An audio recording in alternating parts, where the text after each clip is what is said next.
Congratulations, everyone. What a great achievement to be featured in the book.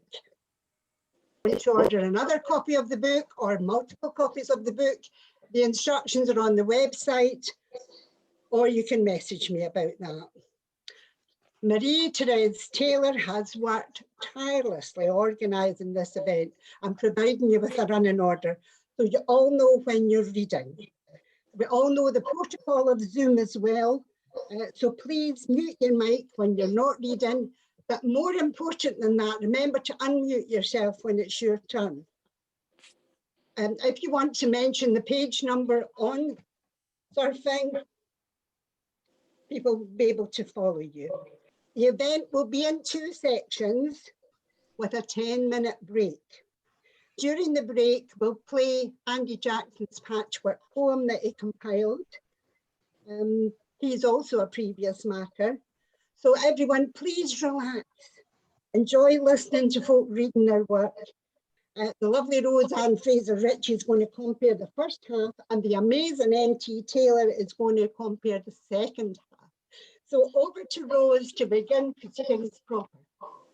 Hi there, good afternoon everybody, and it's really great to be here. Surfing, and that's what I'm going to be doing right now, surfing with the first amazing reader, and she is Beth McDonough, and her poem is Oyster Catchers and Myopia. So Beth McDonough trained in silversmithing at Glasgow School of Art and taught art for many years before turning to poetry. She tends to find poems outdoors, walking, running, foraging, and also while swimming year-round in the Firth of Tay. Her pamphlet, Lamping for Picklefish, is published by Forward. So surfing, over to you, Beth.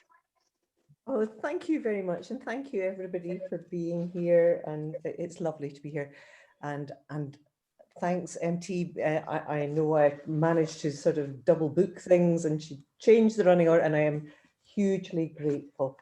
And yes, I'm well wrapped up because I was in the tea earlier. Anyway, it's on page 21, Oyster Catchers and Myopia. Let me love them for their well-drawn lines, black and white patterns, even startled in flight, long-beaked turf inspectors. Let me love them for sharp orange beaks, up-down dips in water or into dun sand, inland improvers of verges. Let me love them for that skinny limb poise, upholding a Beardsley penned body, their beak and leg bright orange zing. Let me love them for thripping at chicks, then for high skyfuls of wheeples, that quiet attention to worms. Most of all, let me love them in unnumbered ways for the blurred joy they give when I learn they're not the wrong number of magpies. Thank you for listening. Thank you. Wonderful. Thank you so much, Beth. That was brilliant. Thank you. Our next reader is David Blyman, and his poem is Rewilding the Zoo. Now, David Blyman took to writing poetry in his retirement. He writes mainly in English and also in Scots, Spanish, and macaronic verse, including snatches of Jiddish, Afrikaans, and anything else which pops out as cultural heritage. His Scots Yiddish ballad, The Trebler's Tale, won the Scots Language Association Sangshaw Competition 2020. And Why Do You Scrive in Scots was shortlisted for the Wigtown Poetry Prize 2020. David will be the featured poet in the Federation's November Newsmail, so you can read more about David then. Over to you, surfing, David. Thank you. After that introduction, I'm sure everyone will be relieved to know that this poem is in English, and it appears on page 36 of the anthology. Now, Edinburgh Zoo, or to give it its full name, the Royal Zoological Society of Edinburgh, shares Corstorphine Hill with what is essentially a public space. And so you can take a nice walk on Corstorphine Hill and walk along the side of a very large fence. And on the other side, there are animals in their enclosures. Another feature of Corstorphine Hill is the Holiday Inn hotel. So all of these things feature in this poem. Rewilding the zoo. A great spotted woodpecker knocks. A black and white badger burrows. Carrion crows fearlessly feast among the cassowaries. Herring gulls circle and swoop on children's chips. Pigeons from town peck at leavings of pot-bellied pigs. A zebra or panda crossing at the entrance gate. Each species draws the lines somewhere.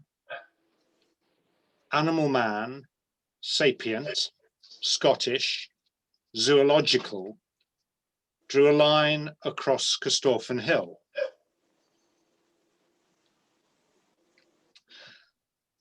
Hot day at the Holiday Inn. In a conference room at the back. Open the windows to let in a breeze. Here in our hearing, a witness stops, sobbing softly. The chimps set off screeching and we all start laughing, then stop, hands on mouths, knowing someone has crossed the line.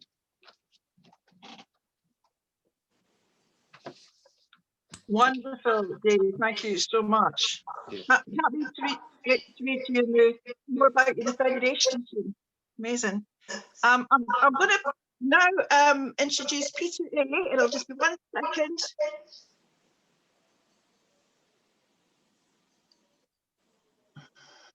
Hi, Peter. Peter in poetry has been published online in film poems and in paper publications, including Lalby, Spindrift, Poems for Grenfell Tower, A Kiss of Thistles, A Kind of Stupidity, Bridges or Walls, Words from Battlefields. Upcoming is one poem, The Thatcher's Anthology from the Angry Manifesto, 2 and an e-book of anti-Trump poetry, and debut chapbook of Art of Insomnia from Hedgehog Poetry Press.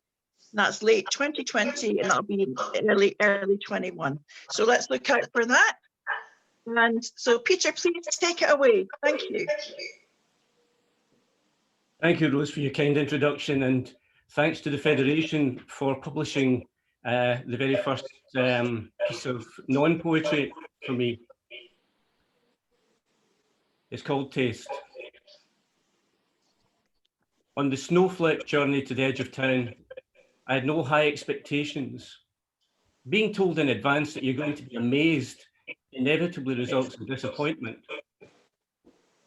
I had no reason to think otherwise this time. Brick told me I'd be impressed visiting the grave of his recently deceased grandparents.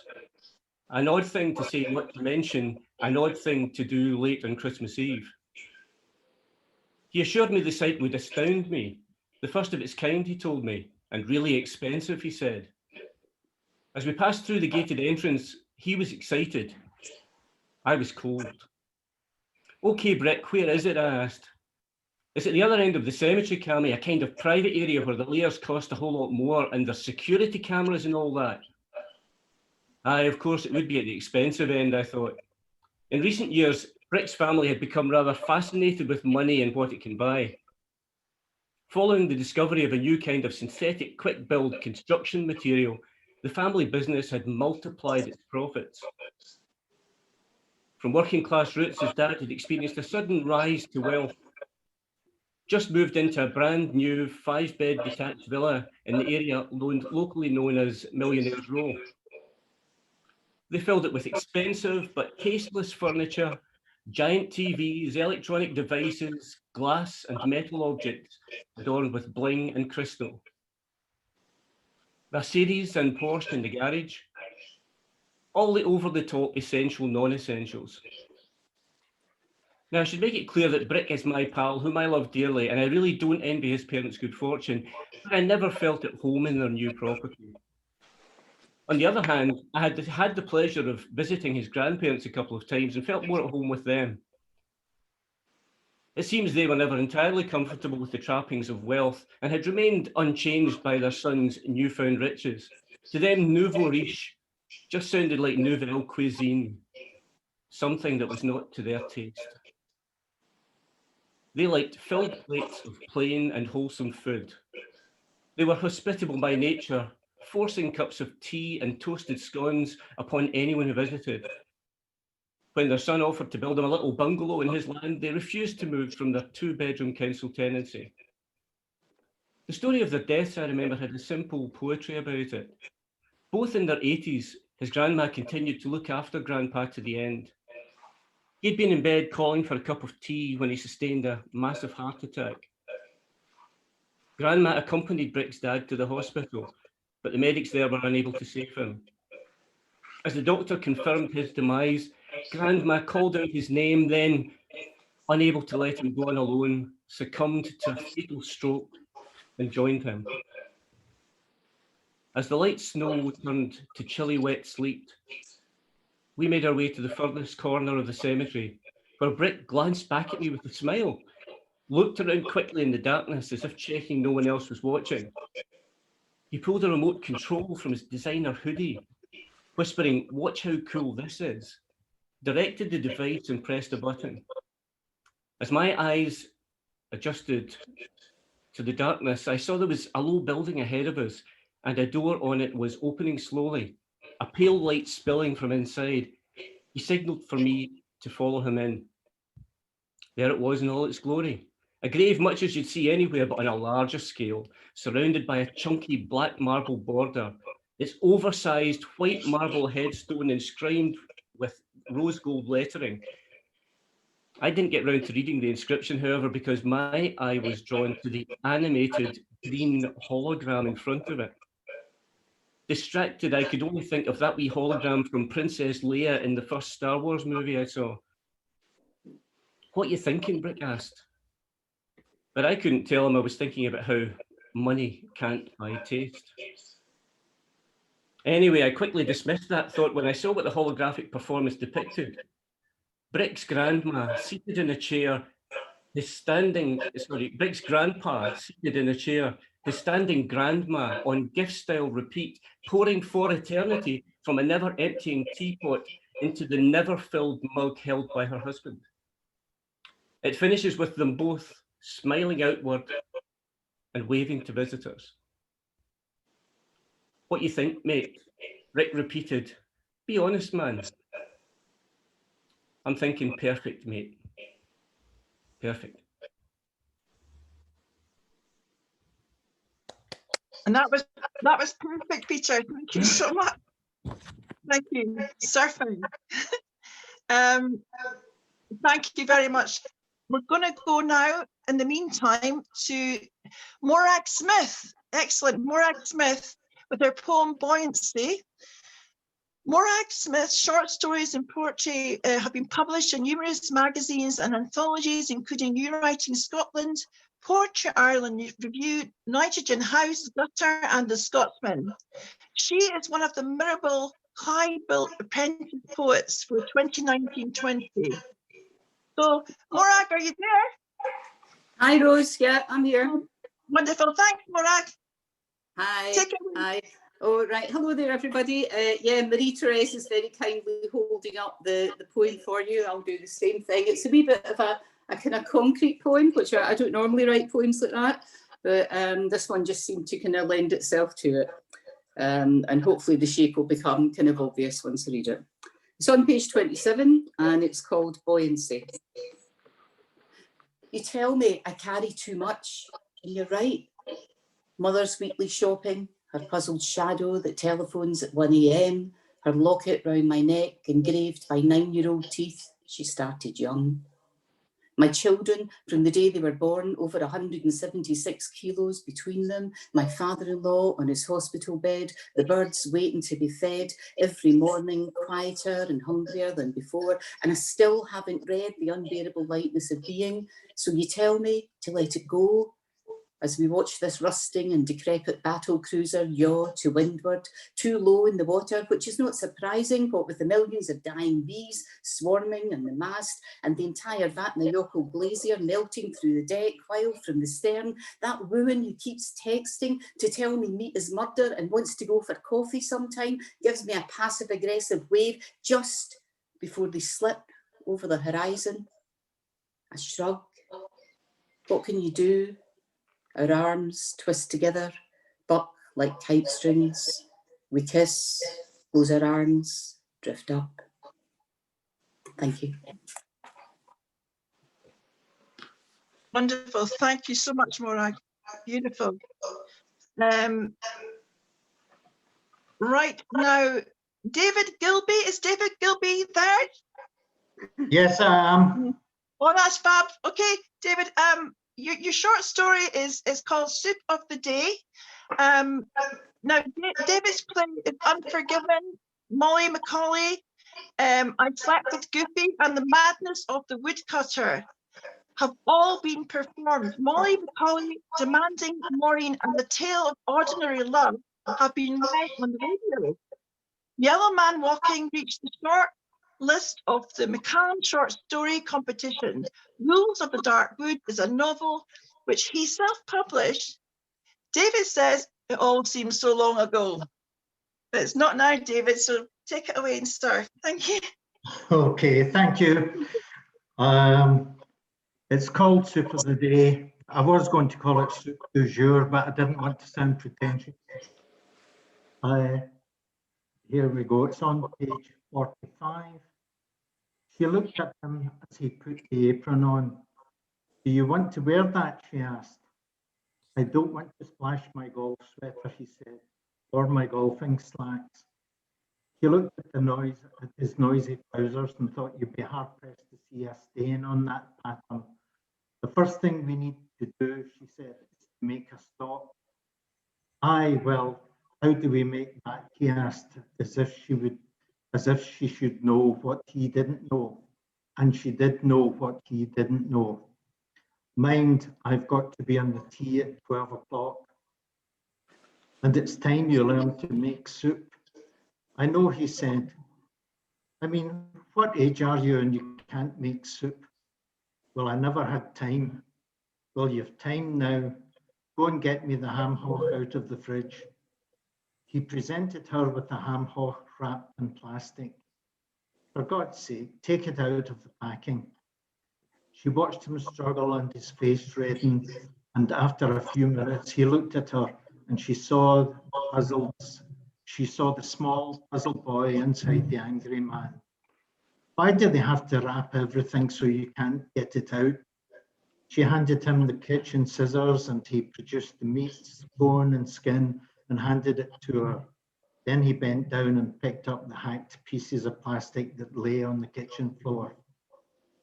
What did you do before you retired? She asked sarcastically. You know, I was in sales. I see, she said. See this ham? Yes, I see the ham. I can see the ham. Of course I can see that ham. That is a smoked ham. Smoked ham, yeah. Now you need to rinse this a couple of times in the pan because it will be too salty. Can you get an unsmoked one? He asked, being smart. You can, but you'll find that the flavour is not as deep. So you're better to get a smoked ham, but you will need to rinse it. Christ, she thought, this is going to be a long day. But if I got an unsmoked ham, I wouldn't have to rinse it. But the soup wouldn't taste as nice, she said as she gritted her teeth. Now get the big pan. Which pan is the big pan? The big pan is the big pan, she said. He looked round the tops of the units and then round the walls. It's in the cupboard under the cooker. He went to the cupboard and found the pan. Would it not be better if you got the pan out before you started? You could get everything out that you need and like assemble the tools in the worktop before you start so that you've got all your tools ready for use. It was her turn to look at the walls. How many times in our 39 years have you made soup? He thought for a moment. Never. Put the ham in the fucking pan and walk over to the sink. That's the big stainless steel unit against the wall with the hot and cold taps, and rinse the ham twice in the cold water. He glumly followed her instructions, swirling the ham under the cold tap. He turned the tap on at full throttle, soaking the apron in the kitchen floor. He went to the cupboard and took out the mop and cleaned up after him. Yes, I've rinsed it 3 times. That's okay, dear. Yes, that's okay. But I wouldn't have to do that if I bought an unsmoked ham. Never mind the unsmoked ham. Now fill the pan up to about 3/4 with cold water and put it on the gas. He managed this. Now get an onion and a carrot and cut the carrot into chunks and cut the onion in half. He went to the cutlery drawer and took out a knife and started to hack away at the carrot. That's a butter knife. Get the big knife. There wasn't a big knife there. It's in the drawer next to the cutlery drawer where I keep the vegetables and carving knives. Would it not be a good idea to keep all the knives in the cutlery drawer so you get everything together? Just get the big knife and keep it away from me. And get the chopping board and don't cut anything directly on my worktops. The chopping board, is that yon white thing? Yes, indeed it is, she said. He got the big knife and the chopping board and managed to cut the carrot into chunks. Now cut the onion in half. With the big knife on the chopping board? Yes, with the big knife and the chopping board. After he had done that, he looked at her. Put them in the pan? Put them in the pan. I've put them in the pan, he said. I see that. You'll have noticed that there is some parsley on the worktop. That green stuff, yes, that green stuff. Now tear off the stalks and put them in the pan with the carrot and the onion. And the ham. You can't forget the ham. Indeed, you cannot forget the ham. Why just the stalks?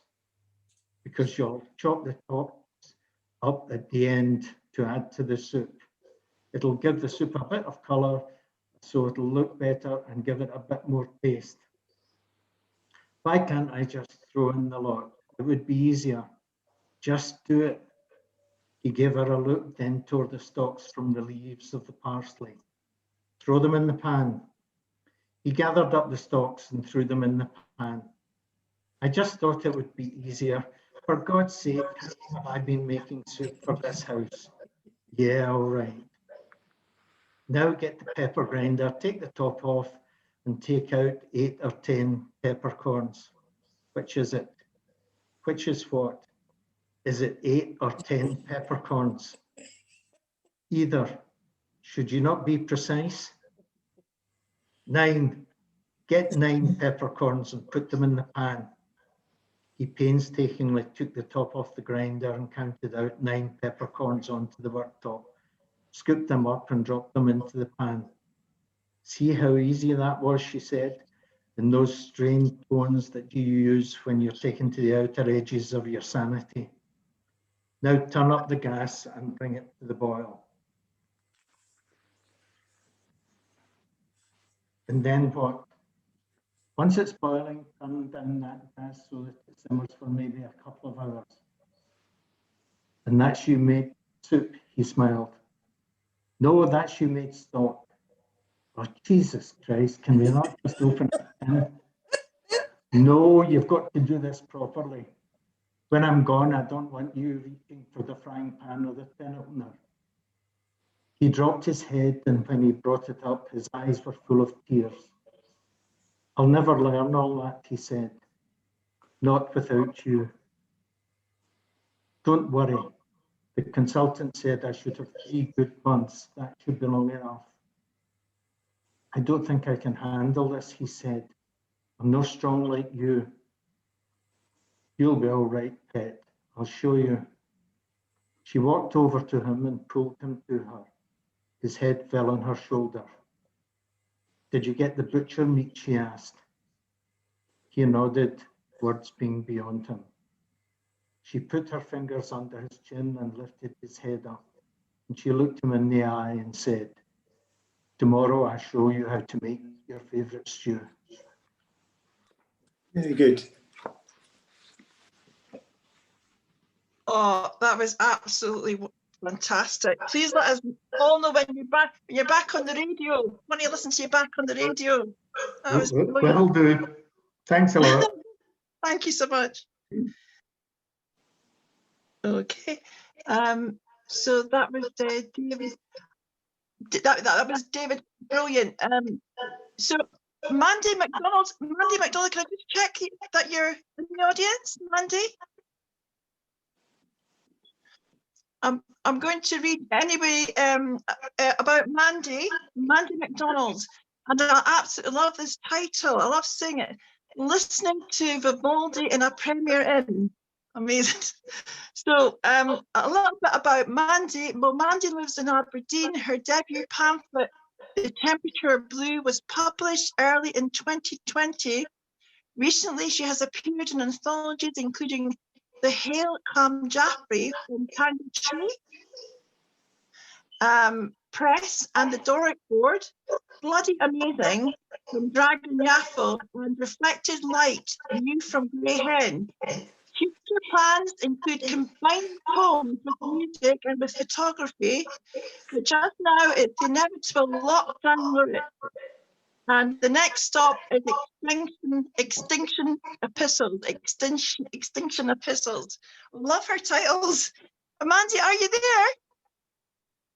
She may not be there, but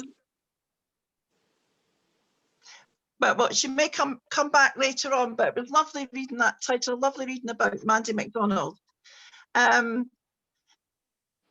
Marie Isabel Matthews Schlingzig. Maybe you could pronounce this for me. So Matthews Schlingzig. Sorry for the complicated name. Oh no, not at all. Beautiful name. I just want to pronounce it. Could you repeat that again, sorry, Marie? Marie Isabel Matthews Schlingzig. Oh, beautiful. Well, I'm going to talk a little bit about you. Your poem is called Beginning, and Marie Isabel is a recovering academic. who now works as an editor, translator, and author. Poetry has always been her first love, but she only started writing seriously in 2019. Some of her verse has been published online. Beginning marks her appearance in print. She lives in Dunfermline with her mensch and Toby the dog. So surfing, thank you so much, Marie. Thank you very much, and hello everyone. I wish I could meet everyone in person, but it's lovely to have this alternative and to listen to everyone. Thank you to everyone who already read. Thank you for listening, and thank you to everyone who's going to read in advance. It's a very simple and not very long poem. It's on page 26 if you want to read it along. Beginning. What does she see when she first looks at me? While I, myself, think of ourselves as one. Outside the window, snow is falling, thick, cottony, and soft, on leafless trees, on lamplit streets, on the roofs of houses, and on parking cars. The pain of birthing lingers still. Having no laughter yet, I sneeze, stick out my tongue, maybe to catch a flake or two. Now everything is new. Thank you. Thank you, Marie Isabel Matthews Schlingzig. Fantastic. Right. Very good. Ever again. Thanks so much. You're beautiful. Your poem Beginning. Wonderful.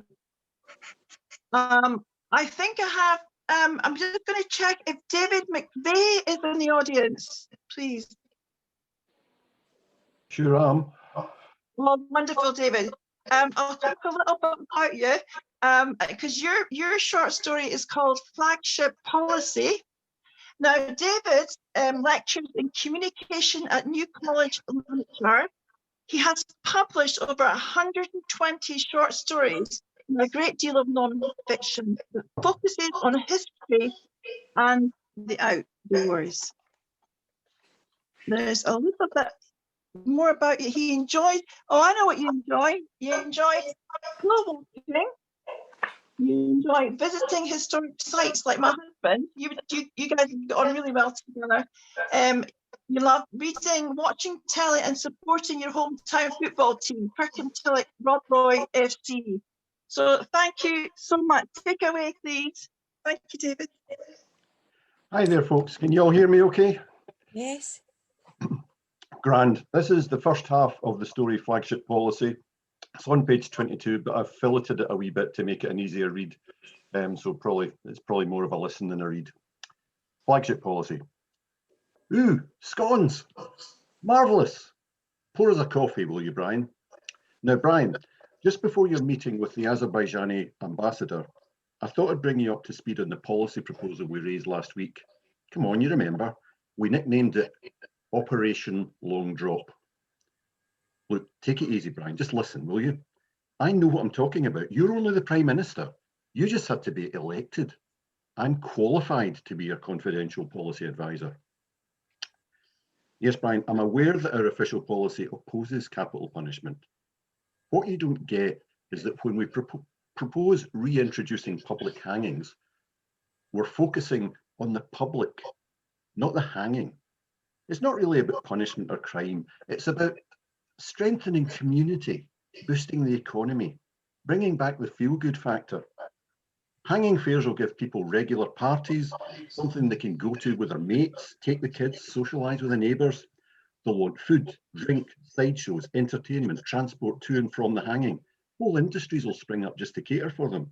And that's before you start manufacturing ropes and scaffolds and employing local joiners to build platforms and trapdoors and things. Oh, don't be such an old woman, Brian. This isn't the 50s. People aren't squeamish anymore. Every film, every streaming box set has slashing, slicing, dicing, shooting, bombing, evisceration, sexual violence, all in close-up, all in slow-mo, all in 3D. Someone being hanged is just good old-fashioned family entertainment compared to films and games and TV. Wrong? Stop being so prissy, Brian. I'm fed up with your Baptist upbringing and your dreary trade unionist uncles. I keep telling you, a social conscience is a serious handicap in politics. This is what society wants. It's what the market wants. All we're doing is listening to the people. All the profits stay in the public purse, and local councils can raise money through street trading, public entertainment licenses, and venue hire. Everybody wins. Well, no, Brian. I suppose not absolutely everybody, not the fellow dangling on the end of the rope. I accept that, but you see my point, surely. There'll be a dividend for the whole country with public hangings in every town and city. Of course, the jocks are being stroppy. We've got our own poxy little legal system, and you can't make us hang people. Moving troops across the border, like we did over the independence thing, that should bring them into line. What? Of course I know you're Scottish, Brian. I just thought you'd outgrown that sort of thing now. We'll keep all the showpiece executions in London, but we haven't decided on a venue. Wembley and Stamford Bridge are keen, and there's a good case for Trafalgar Square, but the Tower seems to be the obvious place. We've already come up with a slogan. Hangings coming home. Do you see what we did there? There's no need for language like that, Brian. Your old Sunday school teacher would be shocked to hear it.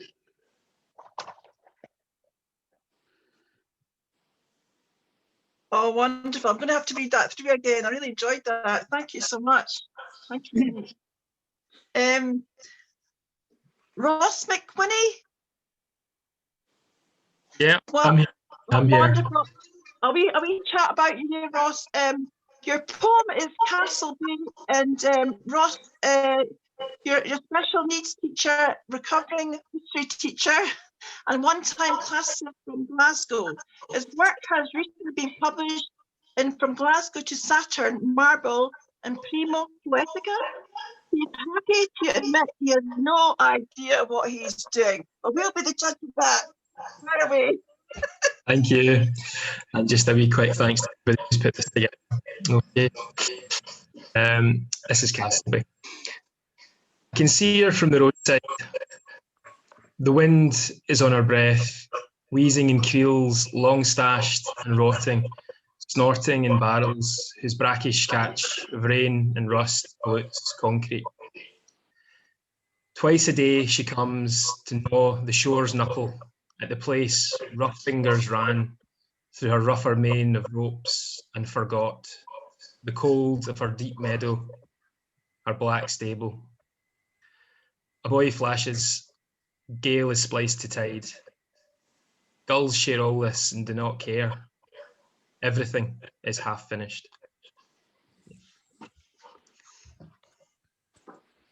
Thanks.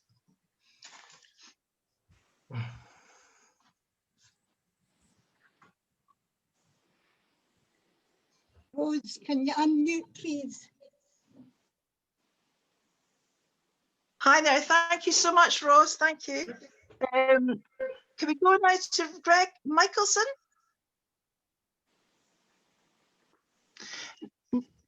Is Greg in the audience? Greg Michelson? Yep. Now, I'm just going to talk a little bit about you as well. Your poem, could you pronounce your poem? Galatea. Galatea. Okay. Now, Greg, you're actually an Edinburgh-based writer, and your work has been published since 2001. You mostly write fiction, but your poetry has appeared in Northwards Now, The Dark, and New Voices Press, and Scottish Books Trust collection. Your short stories have featured in Postbox from Red Squirrel Press, and you like to write about things that aren't and how they might be. So, fire away. Thank you, Greg. Okay, thank you, Rose. This is Galatea. You seek to treat me other than I am, as if I were a London block of spam, fearful and trembling for your shameless knife that carves crude sensate golem globs of life.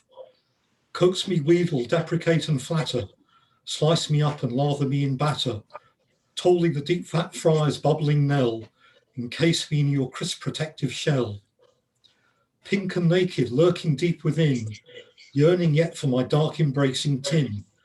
Am I for eating? Am I for discourse? Gone in a bite or plate bound, wreathed in sauce. Love is more than a gourmand's escapade. You be my spam, I'll be your marinade. Thank you.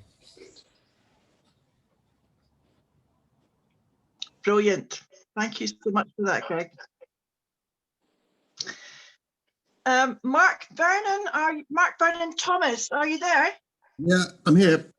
Wonderful. Now your poem, Mark, is with the accent of place, and Mark Thomas, well, you're a New Zealander.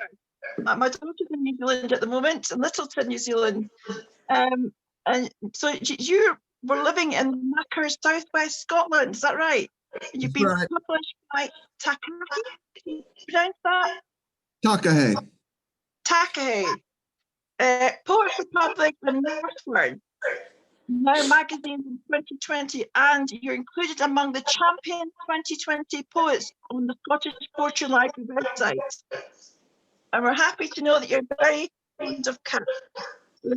By the way, thank you, Mark. Thanks very much, and thanks for having me.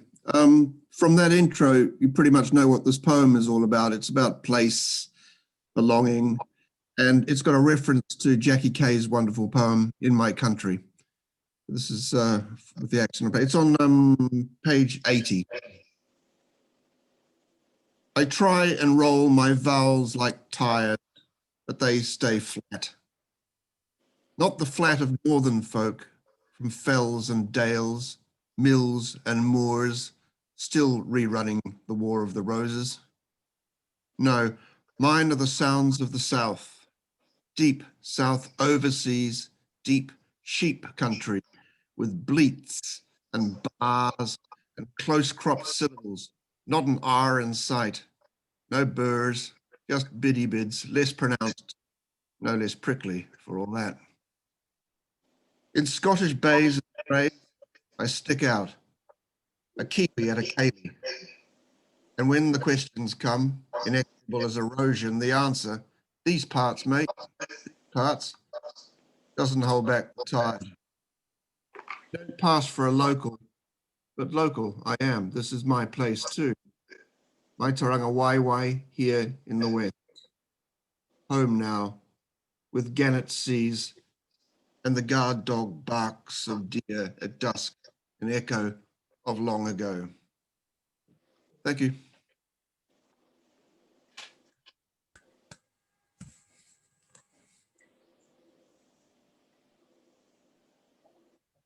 Thank you so much, Mark. And you're reminding me of my daughter. You'll probably be sleeping now. It's, you know, the 13 hours difference in New Zealand, but thank you. I really enjoyed that. Thank you so much. And it gives me a bit for me to introduce Paula Nicholson. Paula, are you in the audience? I'm here, yeah. Wonderful. Well, you have two short stories, The Railway Man and Beats on Repeat.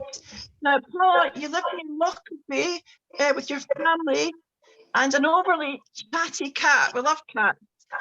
You were a scientist for 22 years, but you can now be found encouraging children to read as a school librarian, as well as a judge for BBC Radio 2's 500-word writing competition. You're a published poet, short story and flash fiction, writer in print and in webzines, and it's partial to a slice of cake. Oh, you're my woman. Far ahead, Paula. Thank you so much. Okay. Thank you. Can everyone hear me? Yeah.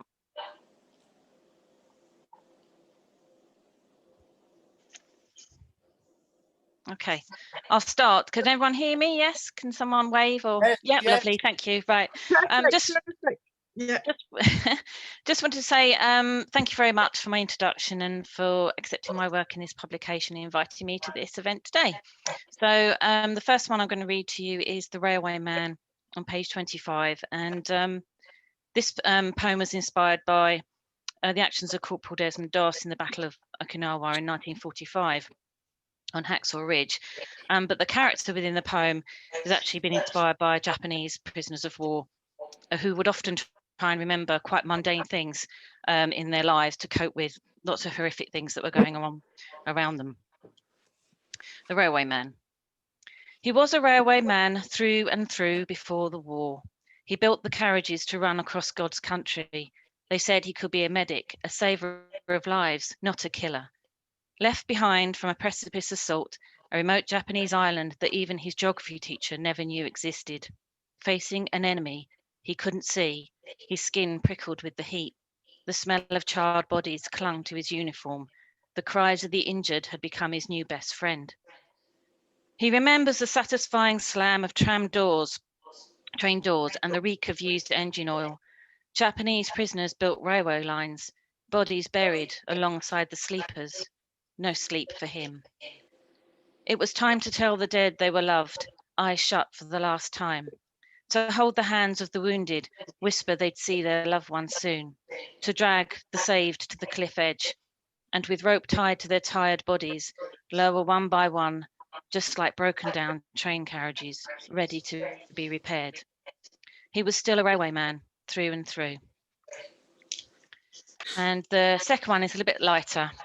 It's called Beats on Repeat, and this piece was inspired by my misspent youth in the rave scene in the late 80s and early 90s, but the title was actually taken from the term repetitive beats used in section 63 of the Criminal Justice and Public Order Act 1994 that was used to ban illegal raves. So this is Beats on Repeat. The beats build fast and crescendo through my body, intensity rising from feet to head like a wave shoaling to the shore. Boom! I'm tipping my head and arms backwards, surrendering. Pure adrenaline, kicked in by copious tequila shots served by a cowgirl with shaky hands. It burns as it slips down my throat. My confidence-inducing nectar, work your magic, please. This is what I've come for, the beats, repetitive, mixed with a sample track, a kaleidoscope of notes and emotions. Over and over again they play, beats on repeat. Rave! My body twists with the rhythm, my wet hair slapping my cheeks as I shake my head from side to side. I peer from underneath my fringe to see if he's watching. He is. Then I smile and twist into carefully coordinated, choreographed shapes. I'm a peacock ready for a pickup.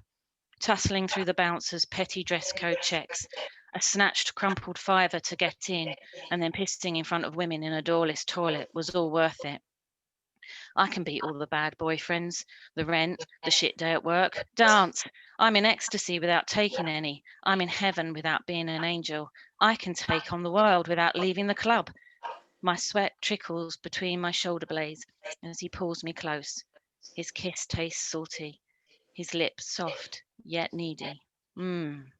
He smells good too, Mr. Sophisticated on a stick. I never want this kiss, this track, this dance to end. Please, beats on repeat. Thank you. Thank you for listening. Very good.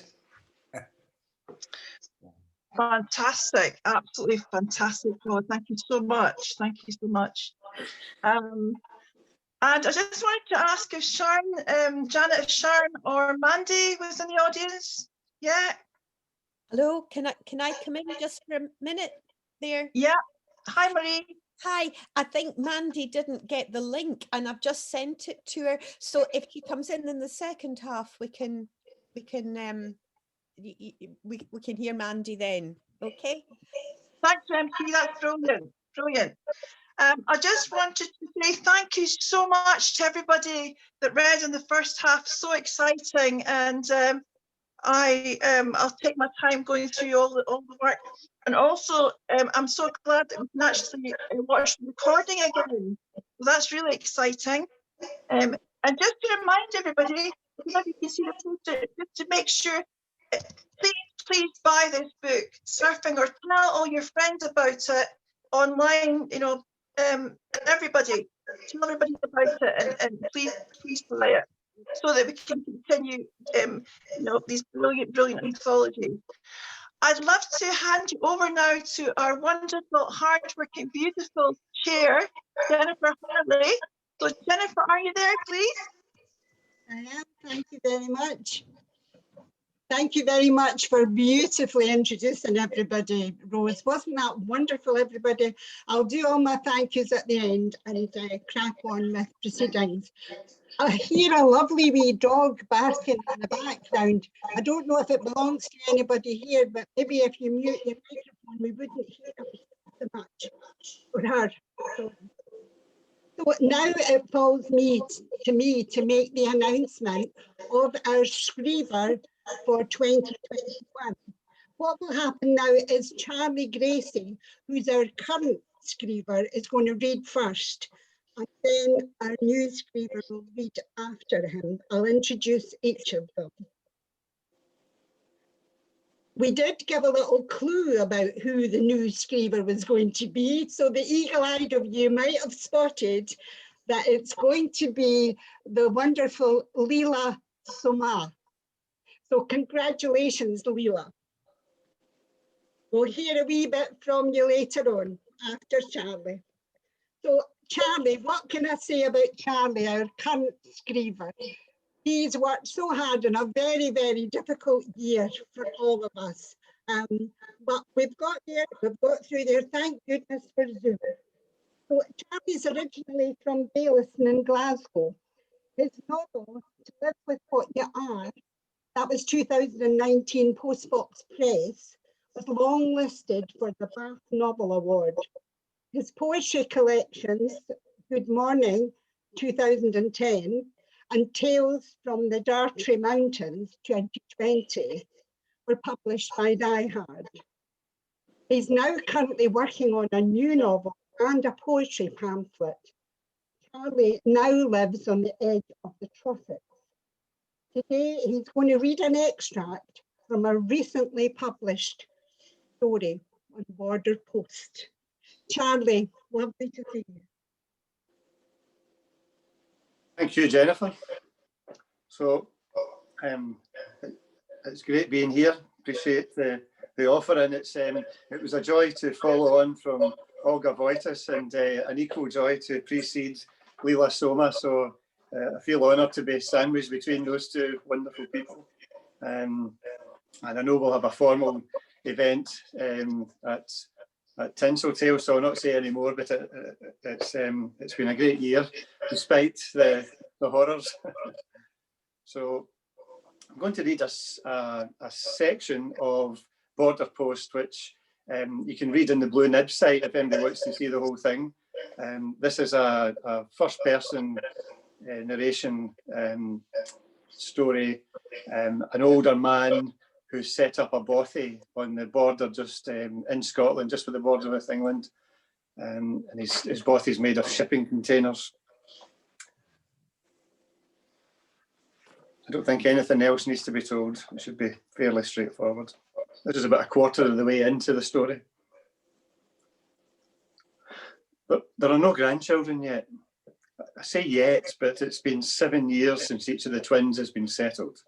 Stephen with Rachel and Laura with Sarah. I'd always imagined that Stephen would be the bringer forth of the next generation, but it's as likely to be Laura, I suppose. I could fit a set of bunks in there. I can just imagine wee ones waking up and straight out into the woods. They'd be squealing 1 minute and hiding as quiet as mice the next. Quiet as stealing foxes. Quiet as a sweeping owl. I've a double bed and 3 easy chairs and one of those mini kitchens from IKEA designed for cubs that have just left home. I thought about a single bed to make better use of the space, but it seems a shame to give up the hope of an occasional tumble. It's cosy enough, insulated, and have a couple of wood burners that make the place right toasty in the dark days. Nearly 2 years I've been here, and I don't talk to that many folk, apart from John. Nice enough big lad he is, even let me stay with him a few weeks when I was getting the bothy sorted. But he's up over that brae and there's hardly anything to do with me now, except the weekly dram at his bit, or mine. We alternate. He's like me, John, a single fella, left on his own with a farm, having looked after his mother since his dad died. He told me that the day we sealed the deal in my land. Listen to me, my land. A toty corner right in the edge of the country. I've occasional new neighbours now to the south. They began arriving last autumn. They don't so much visit, just sit in their vehicles at the side of the road or in chairs in the field and stare at me. The first two came with dogs in a fiesta and shouted bastard and scumbag and the likes and waved us St George's Cross.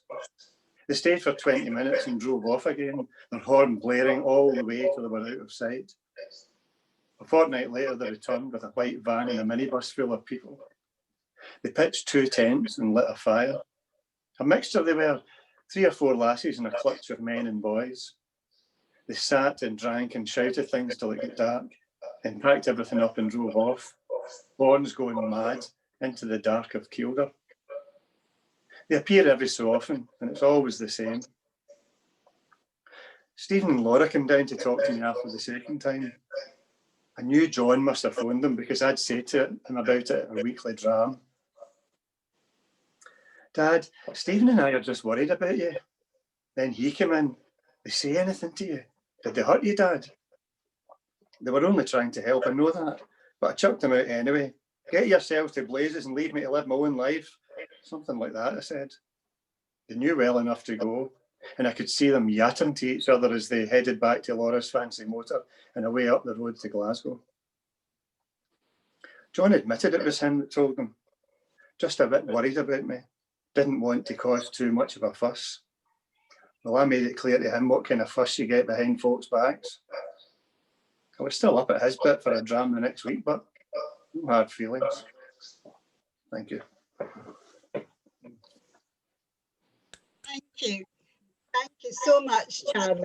I thoroughly enjoyed listening to that. I'm sure everybody else did too. You're welcome. Thank you. And thank you for reminding me about the tinsel tails on the 17th when the actual inauguration proper will happen. But it's wonderful that we've both got the new Scriever and the new Makar to read to us today. I'll tell you a wee bit about Leela for anyone who doesn't know her. She had a recent launch of a novel, which was really enjoyable. Leela was born in Madras, India, but she now lives in Glasgow, in Scotland, of course. Her poems and short stories have been published in a number of anthologies. She's published 2 novels and 2 collections of poetry. Her third and latest novel is a crime thriller, Murder at the Mela, published by Ringwood Publishing. Some of her work reflects her dual heritage of India and Scotland. Thank you so much for coming today, Leela. Hello, everyone. Can I thank you all, first of all, the Federation of Writers, for honoring me with such a wonderful Scriever for 2021. And as Charlie just said about Olga and himself, I mean, it's quite a big footsteps to follow. I hope I can fill their shoes as well as they did. I'm really, really pleased because the Federation of Writers has been one of the basic foundation of my writing career. They've looked after me, they've supported me from day one, from my what I call scribblings, from poetry as well as prose. So I'm thrilled, I'm surprised, I'm excited, and thank you for having me today with the anthology. So would you like me to read something? Yes, please, that would be lovely. Yeah, this is my latest book, and you can see that I'm in the promoting mode, so it's all over the bookshelf. And it was just picked up recently by Ringwood Publishing. It's a small independent publishers, and I must say I had a very nice launch with Zoe Strachan of Glasgow University. The story is basically, the novel came about because I looked around and found that there's absolutely no Scottish Asian detective. So, you know, it was a wee challenge. So I decided I'll try something which is different, should I say. So the novel itself is not blood, gory, etc., but more a very character-driven, and it's about D.I. Patel. But I'm going to read you an extremely short extract because I don't want to take too much of the surfing anthology launch. But thank you again for having me. The novel basically is about a young girl who's been murdered, and this is D.I. Patel's very first investigation. But the extract I'm reading to you is just kind of a wee bit mysterious, so you'll need to buy the book to find out more about it. So it's just called Death. He had accomplished what he wanted. He'd followed her into the park. He went as close to her as possible. She turned to look at him, exposing her soft throat, and he drew the sharp blade against her neck. Feeling her weight as she slumped against him gave him a shock, just for a moment. He quickly pushed her away and stepped back as a sudden gush of red splattered on the bush beside him. He watched as her body buckled down and fell on the ground. The blood gushed out of her neck, forming a pool in the dark. He saw her body go into spasms. Then he waited till the breath left her. Job done. He didn't feel any guilt. What should he feel after killing someone? The anger did not subside. That void in his chest was still there. It was still filled with hatred. He checked that his clothes were not bloodstained. He'd worn a plastic mac that had some bloodstains on it. He took it off now to dispose of it later. He cleaned the knife with a leaf using his gloved hand and stashed it in his pocket. He removed both gloves and then put them in the same pocket of the plastic Mac. He glanced once more at the body. He felt like he was outside of his own body, high on a drug.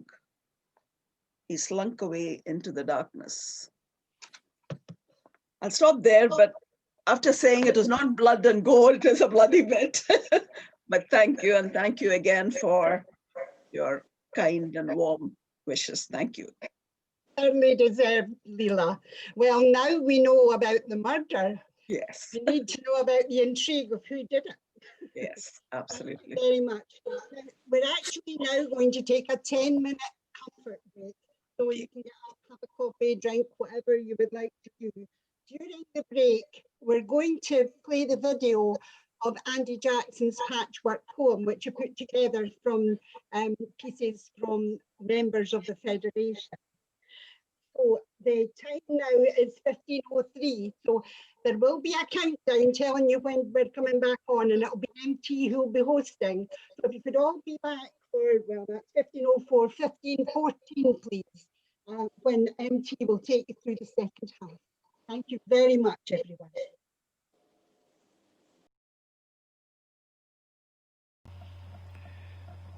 Hello, I'm Andy Jackson, and this is the Federation of Writers Scotland National Poetry Day patchwork poem for 2020 on the theme of vision, and the title is Unseen.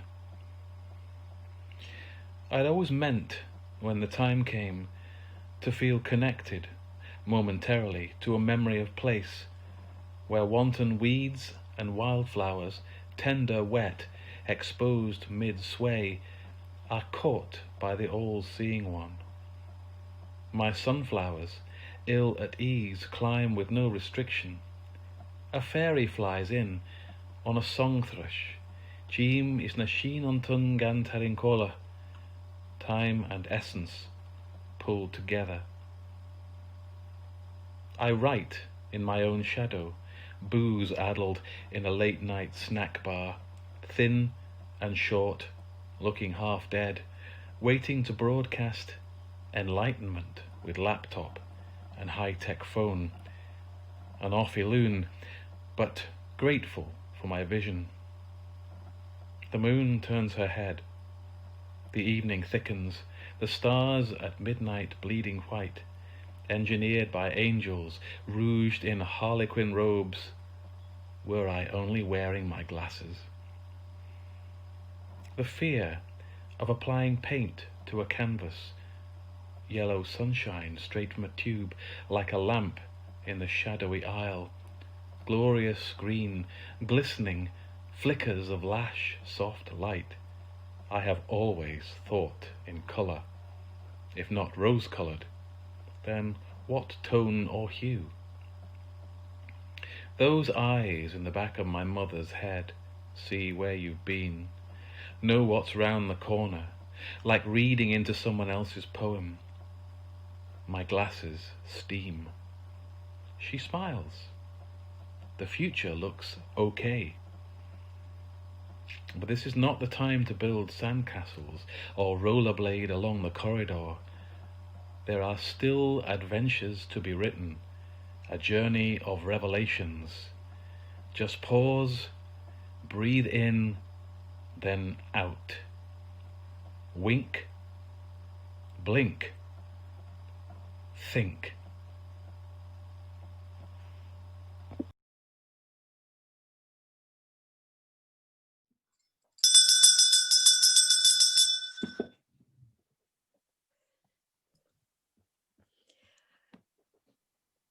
Hello, everybody. Can you all hear me?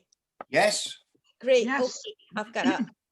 Right, that's fine. That's lovely. Right, we're going to begin this section with Sheila Templeton reading Donald Adamson's poem. Sheila herself was the winner of the Mackintosh, I think for the umpteenth time, poetry competition this year. and she was also the judge of the Scots poetry section of the competition earlier this year. Donald Adamson himself, I'll say a wee word about him. Donald is from Dumfries. At the moment, he lives in Finland, which is a clue to why he can't be here. He writes in English and Scots, translates from Finnish. He has been a prize winner in many competitions, including first prize in the Herald Millennium competition, the Sangshaw Translation competition, and this year, joint winner in Scottish Pen's Declaration of Arbroath competition. His new pamphlet in Scots, Beeld, will be published by Tapsotiri. But for now, he can't read his poem himself, but he is absolutely thrilled to have Sheila Templeton reading it. So Sheila, it's over to you now. Thank you. Thank you, Marie-Therese. It's my pleasure. I chose Donald's poem as the winner in the Scotch section of the competition. It's a beautiful poem. It's on page 72, and the title means The Sun Across the Sky in English. The sun athwart the left. The day I hae a notion to retour to the strand we wante ilka year for our Sunday school trip on Carruthers all glor bruinen reed, gear crunching, diesel smeeken bus. Fars klim frae New Abbey to Colvend, gied us oor first sicht to the sea, that we hails we cheers and pinting. I was at yon same lang street ashore, perfected for moat and castle biggin, and for splashing a afternoon, till with the tides ebbing and the days dwining, come the gathering up of buckets and spades, and the wabbit trake and unshook out sheen and shell gritted breeks and sarks to the bus for our journey home through Dalbeatty o' the caused streets, and Sulworth waters starting on their own summer night lang surge to America for another dawn, another moving of the sun athwart the left, other bairns playing on the sand. Thank you very, very much, Sheila, for reading that so beautifully. It is a lovely poem. Thank you. And our next poet is going to be Jim Aiken, whose name may be known to you for people who frequent the website Cultures Matters. Jim is a poet and dramatist who also tutors in Scottish Cultural Studies in Edinburgh, as well as working with the city's Outlook programme for people with mental health issues. He has been published in a number of anthologies and magazines. His last full poetry collection was called Flutterings, which came out in 2016. Earlier this year, he edited the anthology, many of you may even be in it, A Kist of Thistles, Radical Poetry from Contemporary Scotland, published by Culture Matters. Jim also writes for Culture Matters with essays on Tom Leonard, Willie Hershaw, and Gerda Stevenson. Jim, it's over to you with your poem, Dipper.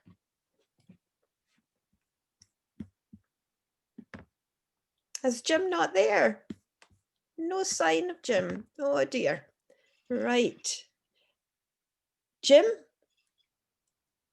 Is that you? I see somebody stretching to unmute themselves. Jim, are you on mute? Yeah, can you hear me now? That's better. I thought that was you. Right, well done. Did you hear what I said about you? Yeah, it was very nice. Thank you. Well, thank you very much for the help with that. Okay, over to you now, Jim. Dipper. Okay, well, my poem's called Dipper, and it was written a couple of years ago. It's a pre-COVID poem, but all of you, I think, will appreciate that nature is so incredibly important to us just now. So this recalls a lovely walk I had with my even lovelier cousin on a few years ago, called Dipper. As if it had been hit with a snowball right in the middle of its chest and couldn't be bothered removing it, we saw the Dipper standing there, looking at us from its stone perch on the water of Leith, and with a nonchalant bravado, it dived into the cold waters and disappeared for what seemed ages. Its reappearance had you hopping with the excitement of youth, and we watched it several times doing what it does naturally. It was probably showing off, for it had such a captive audience with your squeals of approval. And before we left, we had strangely organised another audience to take our place beside the wall. That Dipper had entered your being, because later there was a barrier that had to be negotiated further on the path upstream.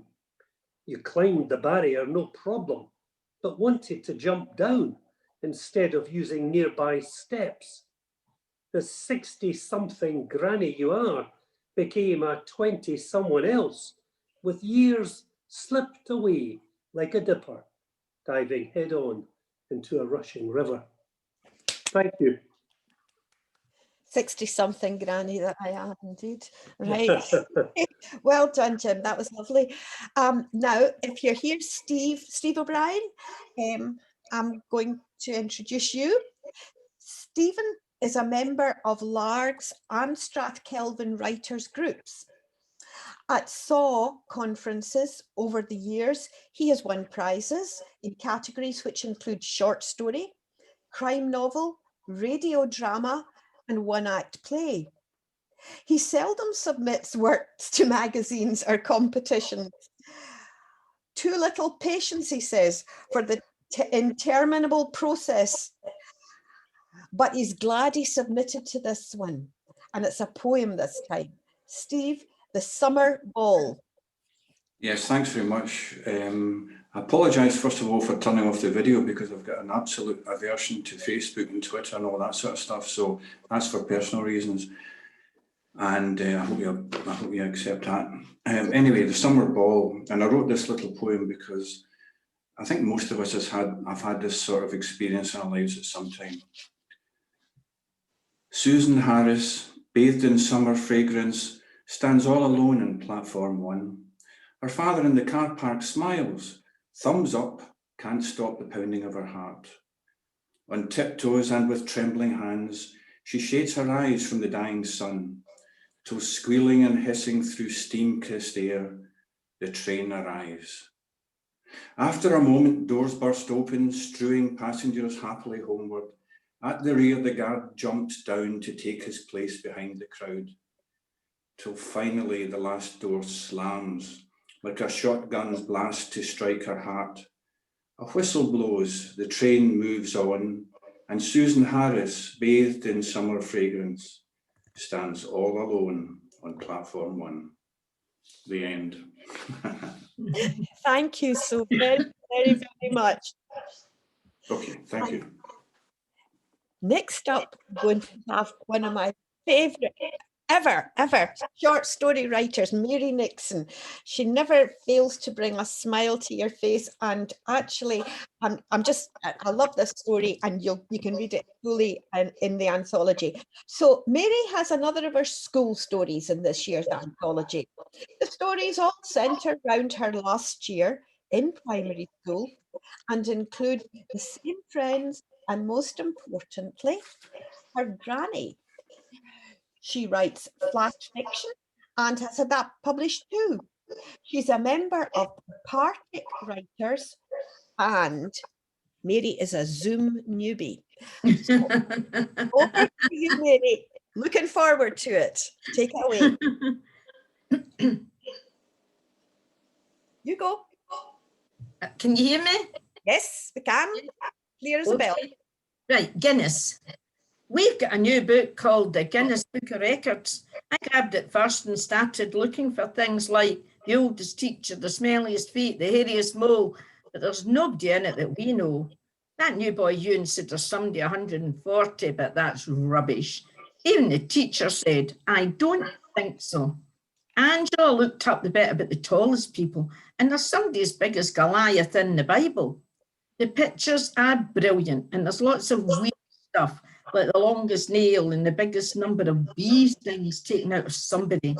Billy McFall wants to know if there's any records for farting, and the teacher says no, but there's a record for the densest objects. That should interest you. I think you'd will it for the smelliest farts, but how can you mention those? How can you measure them? Please, miss, could we try a new record, says Angela. Well, says the teacher, sort of slow, like she's thinking about it, there's a fun day coming up. Maybe we could do a record of sorts. I'll add it to my list. Me and Angela were organising the netball shooting. That's our best talent. Big Willie's down for beat the goalie, because he just about fills the net. And he's that annoying, everybody wants to beat him or batter him with the ball. Then Billy reads about a record for eating beans with chopsticks, and that starts off again. Beans are good for your heart. The more you eat, right there, well, I've none of your toilet humor here. My granny said she could get us a loan of a wooden wall thing with a hole your head goes through for people to throw wet sponges. A lot of the boys said they'd take shots to go in it. The teacher said she'd ask the he'd take a shot. That would make us watching. The teacher brought in a big jar of sweeties. You had to guess how many were in the jar. She wanted volunteers to count them. I volunteered first. And she said me and Angela could stay in at lunchtime and do it. We had to wash our hands, and the teacher left paper plates to put the sweeties on in bundles of 10. We had 8 plates of 10 when Angela said, what part of the baby did you eat first? I always bite the head up first, but she does the feet first. Well, you try the feet and I'll do the head for a change, she said. Then she started biting off the arms first. Then I tried to bite the belly buttons. That was tricky. We stopped and counted what was left, 66, and the jar was half empty. You know what the teacher says. If you're an optimist, jars aren't half empty, they're half full. I laughed that much and nearly choked to my last jelly baby. We didn't think the teacher'd be laughing when she found out. A sick feeling, Angela thought it was the sugar. We put the jar in the back of the cupboard and piled stuff in front of it. My granny thought it was hilarious. She went to the shops for more sweets and we smuggled them into the jar at playtime when we were locking the door. The teacher said Billy could use a cocktail stick for the beans to make it easier, but he said that's pure rubbish. My dad went and got me chopsticks specially. He said it might be in the paper. Well, that was because my granny had spoken to the man from the Gazette. He's trying to work his way up to the Daily Record ever since my granny delivered the baby in the high flats. There was a big headline with all capital letters on the front page. I'll tell him about the beans, she said. If he's lucky, he'll be standing upwind. The dinner ladies put cold baked beans on the paper plates. They said there was 200 in each place. They had a measure of counting so everyone got the same amount. Sarah was helping in the kitchen, said it was just a big tin of beans dolloped in each plate. We couldn't get MD from the Guinness Book of Records to verify it. That means they check it out. The plates were all lined up in a big long table on the playground. There were cards and the boys' names in front of each. Miss McTavish had a stopwatch because you only get 30 seconds. Only 3 boys turned up, Billy, Stevie and wee Sammy. The teacher said, ready? You can't lift your cocktail stick till the whistle goes. She blew it. Billy shouts after the first bean, cold, I don't like cold beans. Then he and Stevie get stuck in and he stops moaning and tries to go faster than him. Sammy was doing great as well till the teacher shouts, 15 seconds left. They got up and ran across the playground to the toilets. The 2 other boys kept going. The teacher shouts 10 and we all join in. 9, 8, 7, 6, 5, 4, 3, 2, 1, 0. And the whistle blew. Billy stood up waving his arms and Stevie sicked up all the beans he'd left back on the plate. Billy was the winner and the dinner ladies took the plates so they could count the many they'd eaten. Says my granny, did you know that game? Think of a number, any number. I was in charge of the money for the netball shooting. At Tombola, you could win a bottle of something like whiskey and gin and wine. My granny and mum won a ginormous bottle of vinegar, coconut shampoo, a bottle of beer, and the biggest ginormous bottle of tomato ketchup you've ever seen in your life. It could have got in the Guinness Book of Records. I went round the stalls, and I guessed the doll's birthday was the same as mine, but I never took a shot of the sweeties because I knew the number and I'm sick of jelly babies.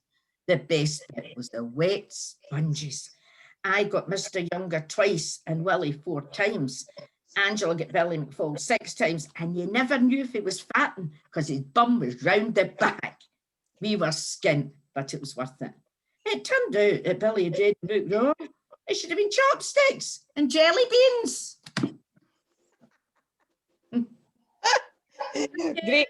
Great stuff. Okay, thank you. Zoom newbie. Right, okay.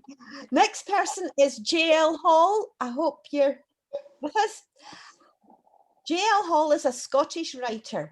Life writing, travel writing, short stories, and poetry is all in her remit.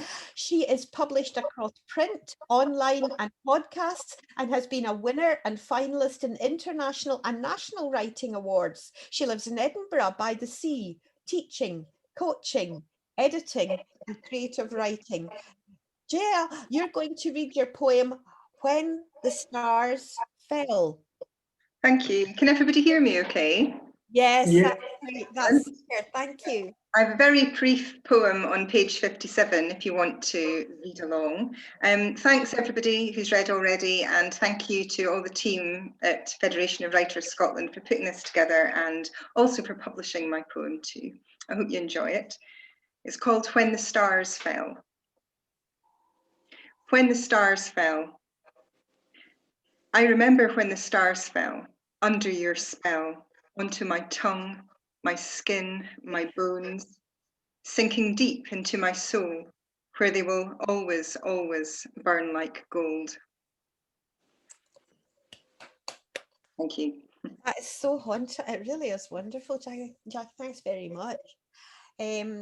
Now I'm going to move to James Andrew, who's going to read his poem Self-Portrait with Pen. James Andrew has had 3 books of poetry published, his most recent being The City That Moved, published by Dionysa Press. He has also had 4 novels published by the Book Folks. He won this year's Autumn Voices poetry competition, judged by Sally Evans. He is a teacher, now retired, and he enjoys the time that this gives him for writing. So, James, it's over to you with your poem Self-Portrait with Pen. Oh, thank you for asking me, and I hope you can hear me. The poetry I write is poetry of the moment, in the moment, whether it's written in a cafe overlooking the Bosphorus in Istanbul, or whether it's about Nairn Bandstand. I sort of soak in the sensations of the moments that I live in the senses, and I write down my reaction to where I am. And I give that introduction because it helps you understand the poem, which is Self-Portrait with Pen. I am a man with a pen, and I grasp at life with it. The journey of sunlight through a room, the tread of a foot on grass, the sound of a bird winging into day. My glance at the world is often hesitant, but my hunger for the moment is so great I will not let it go, but make the minute dance on the point of my pen. Thank you so very, very much, James. That's wonderful. Thank you. Mandy MacDonald was unable to join us at the earlier part of today. If you're there, Mandy, are you there? I think you've entered the room. Yes, I'm here. Can you Right, hear me? I'm going to Can you hear me? Rose has already Whatever. given us a little bit about you, but I'll just quickly read it again. I'm so sorry. Yeah, got it all wrong. You okay? Wait a moment. Right. Mandy lives in Aberdeen. Her debut pamphlet, The Temperature of Blue, was published early in 2020. Thank She you. has appeared, Whoa. appeared in anthologies including The Hail Clam Jaffrey from Taxaltiri and the Doric Board, Bloody Amazing from Dragon Yaffle, and Reflected Light, new from Grey Hen Press. Future plans include combining poems with music and with photography. And just now it's the inevitable lockdown link. So, right, Mandy, it's over to you to read your poem, Listening to Vivaldi in a Premier Inn. Right. Hello, everybody, and thank you ever so much. Thank you, MT, for waiting for me. I was under the impression I'd got a completely different time in mind. I should probably correct that about the Hail Clam Jaffrey. It's published by Tangle Tree Press and the Doric Board. It's, but you know, just in case anybody from Taxaltiri is saying, I've never seen that before. Anyway, this is, yeah, thank you for the team for arranging this lovely event to which I've arrived so terribly late. Listening to Vivaldi in a Premier Inn. Waiting for you again. Strings shiver and keen. Sound circumnavigates purple and white, buzzing. But this is not a field of lupins by any stretch. This is not the zing of insect polyphony. 9th floor window bolted shut. No exit for errant semiquavers or suicides. No saffron strands of longing can escape to find you, guide you to me in this faux ivory tower. Thank you very, very much, Mandy. That is lovely. That is just, well, I thought it was lovely when I read it. And I think I made a mistake about the publisher when you were in National Poetry Day as well. So, never mind. Anyway, That's fine. it's maybe a good time to tell you all these little biographies that you've been sending in to me. I will circulate that after the event, where you'll be able to read things about each other, which you may not register right this moment. Now, our next reader is somebody whose work I know really quite well. It's Kirsten Mcquarrie. If you're there, Kirsten, I think I saw you were up there. Okay. Kirsten's work has been published by the Scottish Poetry Library, the Association for Scottish Literary Studies, Glasgow Women's Library, Scottish Pen, Blue House Journal, Dreich, and the Charles Rennie Mackintosh Society. She's been shortlisted for a Vogue magazine Young Talent Award, selected as an editor's choice for the John Byrne Award, and twice winner of the Glasgow Women's Library Bold Types Poetry Prize. Her first novel is Ellen and Arbour, but today Kirsten has two short stories from this anthology, Miss Mew and the Wordsworth Women. Over to you, Kirsten. Oh, thank you so much, MT. Hello, everyone. So the piece I'm going to read an extract from today is Miss Mew, and you can find it on page 8 of the anthology. It's inspired by the life and work of the poet Charlotte Mew. She was a contemporary of Thomas Hardy, but very sadly, we don't hear that much about her today, even though, as we'll discover as the story unfolds, her life was not short on either talent or tragedy. So this is Miss Mew. Mew, mew, mute, mew. I repeat the repetition. Ah, Miss Mew. The man, I refuse to call him gentle, experiments with rolling my name around his mouth, thick tongue flipping over each letter, as if deciding whether or not he likes the taste. Bitter? It might well be. And you write little poems, do you, miss? Shining bright in our literary firmament these days, or so I'm told by Thomas. If I had forgotten, and I rarely forget things, then this man would be the perfect reminder of why I no longer attend parties. As he speaks, I allow my eyes to slide out of focus. drawn away from his pompous, port-riddled face and towards the closed velvet curtains beyond. Their sheer opulence is almost oppressive, tumbling down to cover the large paned windows in a plush waterfall sweep. On either side of the expanse, gilt candlesticks stand guard like sentries. There will be no escaping tonight, at least not until dinner is served. As the stars that shall be bright when we are dust, moving in marches across the heavenly plain. Now that's poetry for you, those brave boys with their beautiful words. Reluctantly, I return my attention to my companion, now quoting from what is surely the single poem he knows by heart.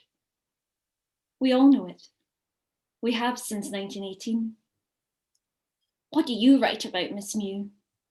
He leans forward, breath hot, eyes sharp. Had a sweetheart once, did you? Seldom am I lost for words. But which words to choose? How could I convey to this man that there is worth in what I write?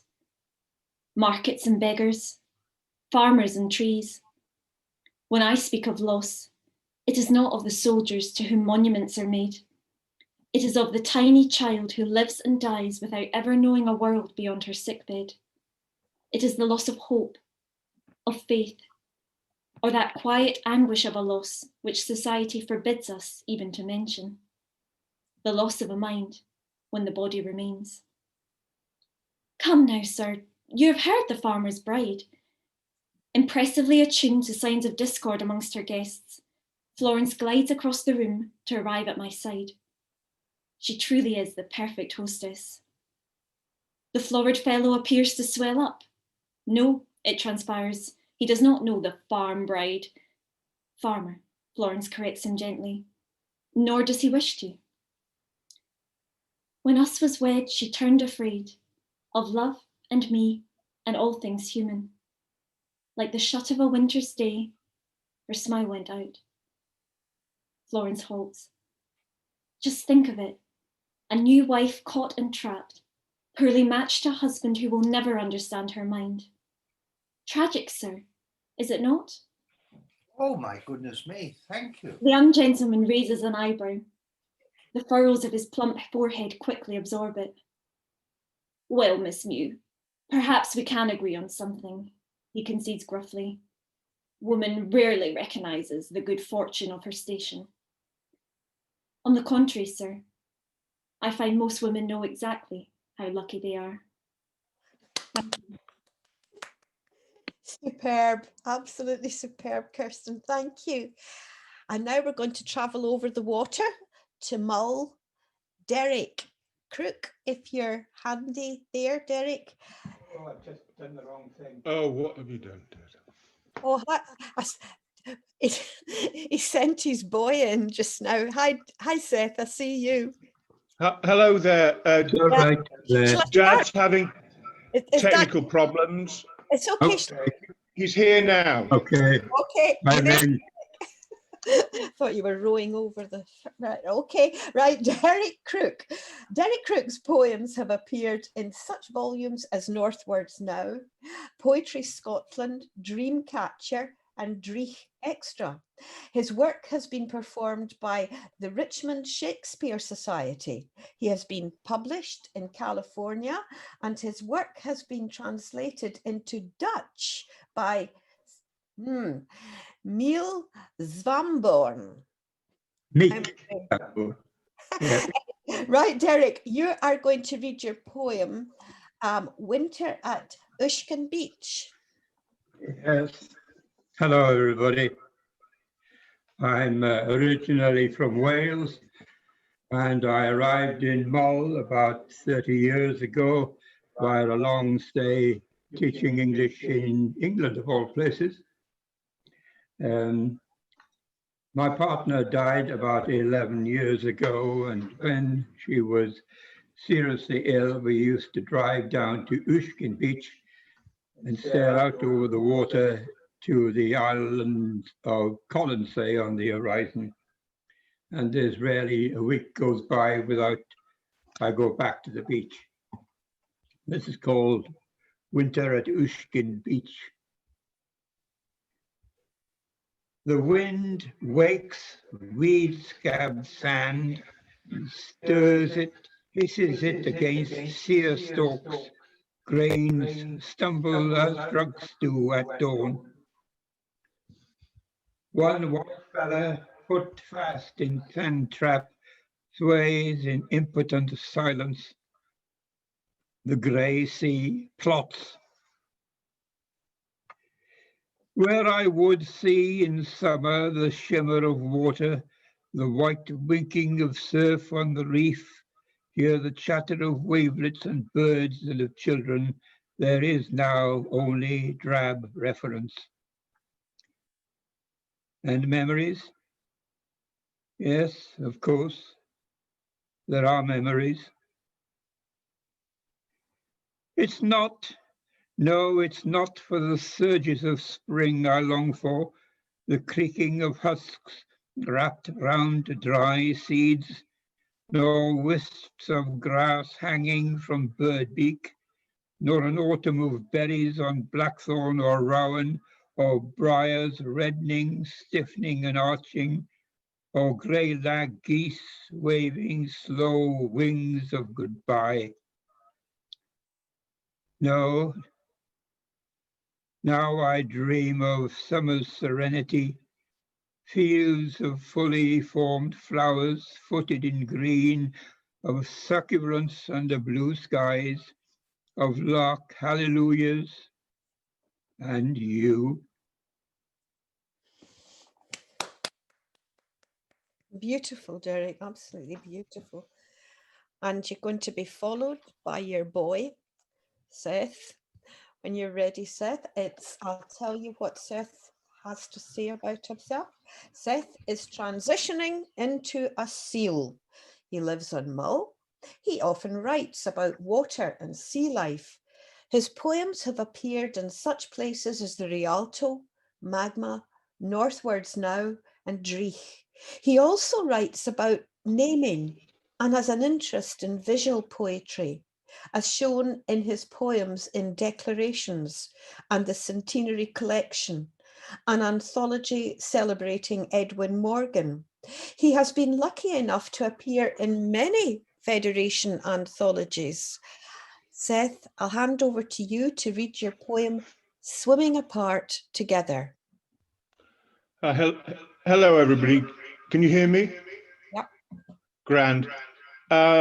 Thanks to the Fed for publishing my poem in this collection.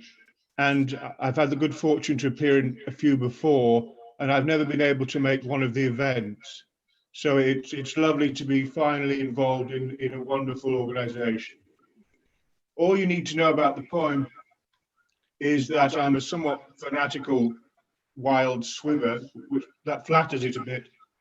And we go swimming, me and a group of others, off the south coast of Mull, swimming out to the outer islands and snorkeling. So we see a lot of seals, but then lockdown hit. And we of course couldn't go very close to each other as people. Hence the poem. I should add, it's been a bad year for humans, but it's been a good year for the seals because there were no tourists at the beach.